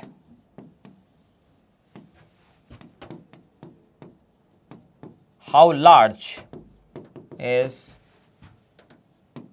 दिस Na बड़ा है तो कितना बड़ा है, ये आपको थोड़ा रियलाइज होना चाहिए, ये आपको थोड़ा सा रियलाइज होना चाहिए कि ये कितना बड़ा है। दूसरी चीज, यहीं पे आपके क्वेश्चन के फॉर्मेट में मैं पूछ रहा हूं आपसे, जिनके आंसर आपको करने हैं, ठीक है, खुद आपको करने हैं, कि अगर मेरे पास, अगर मैं बात करता हूं कैसे लिया जाए, कैसे किया जाए।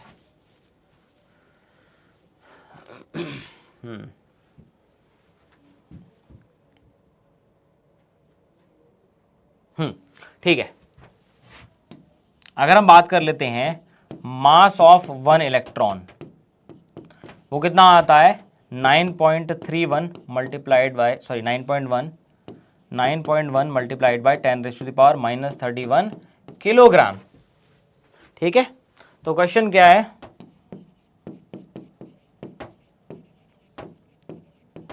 How many electrons are present in 1 kilogram sample. तो 1 किलोग्राम सैंपल में कितने इलेक्ट्रॉन्स आपके प्रेजेंट होंगे, ये आपको निकालना है। ठीक है, इसके लिए भी एक क्वेश्चन दे देता हूं, how large is this number. एक क्वेश्चन देता हूं, एक क्वेश्चन दे देता हूं इसके लिए। Let's say you have any amount of money and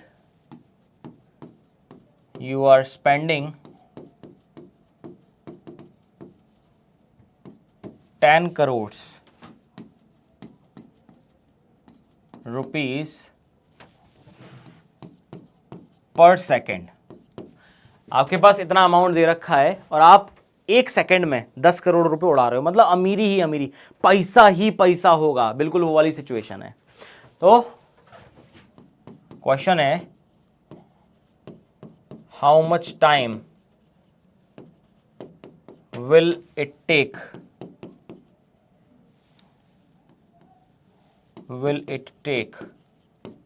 to spend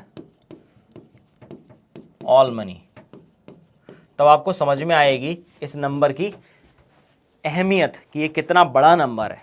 ठीक है, और ये आपको निकालना है ईयर्स में, ये याद रख लेना, ईयर्स में कैलकुलेट करना है। दूसरा मैंने आपको दे दिया था कि 1 इलेक्ट्रॉन का मास जो है इतना दे रखा है, तो आपके पास 1 किलोग्राम में कितने इलेक्ट्रॉन्स आ जाएंगे। ठीक है, ये आपको पता लगाना है, ये आपको पता लगाना है। ठीक है, एक और क्वेश्चन ले लेते हैं एसी से रिलेटेड, थोड़ा सा समझ में आ जाएगा कि मतलब मामला चल क्या रहा है।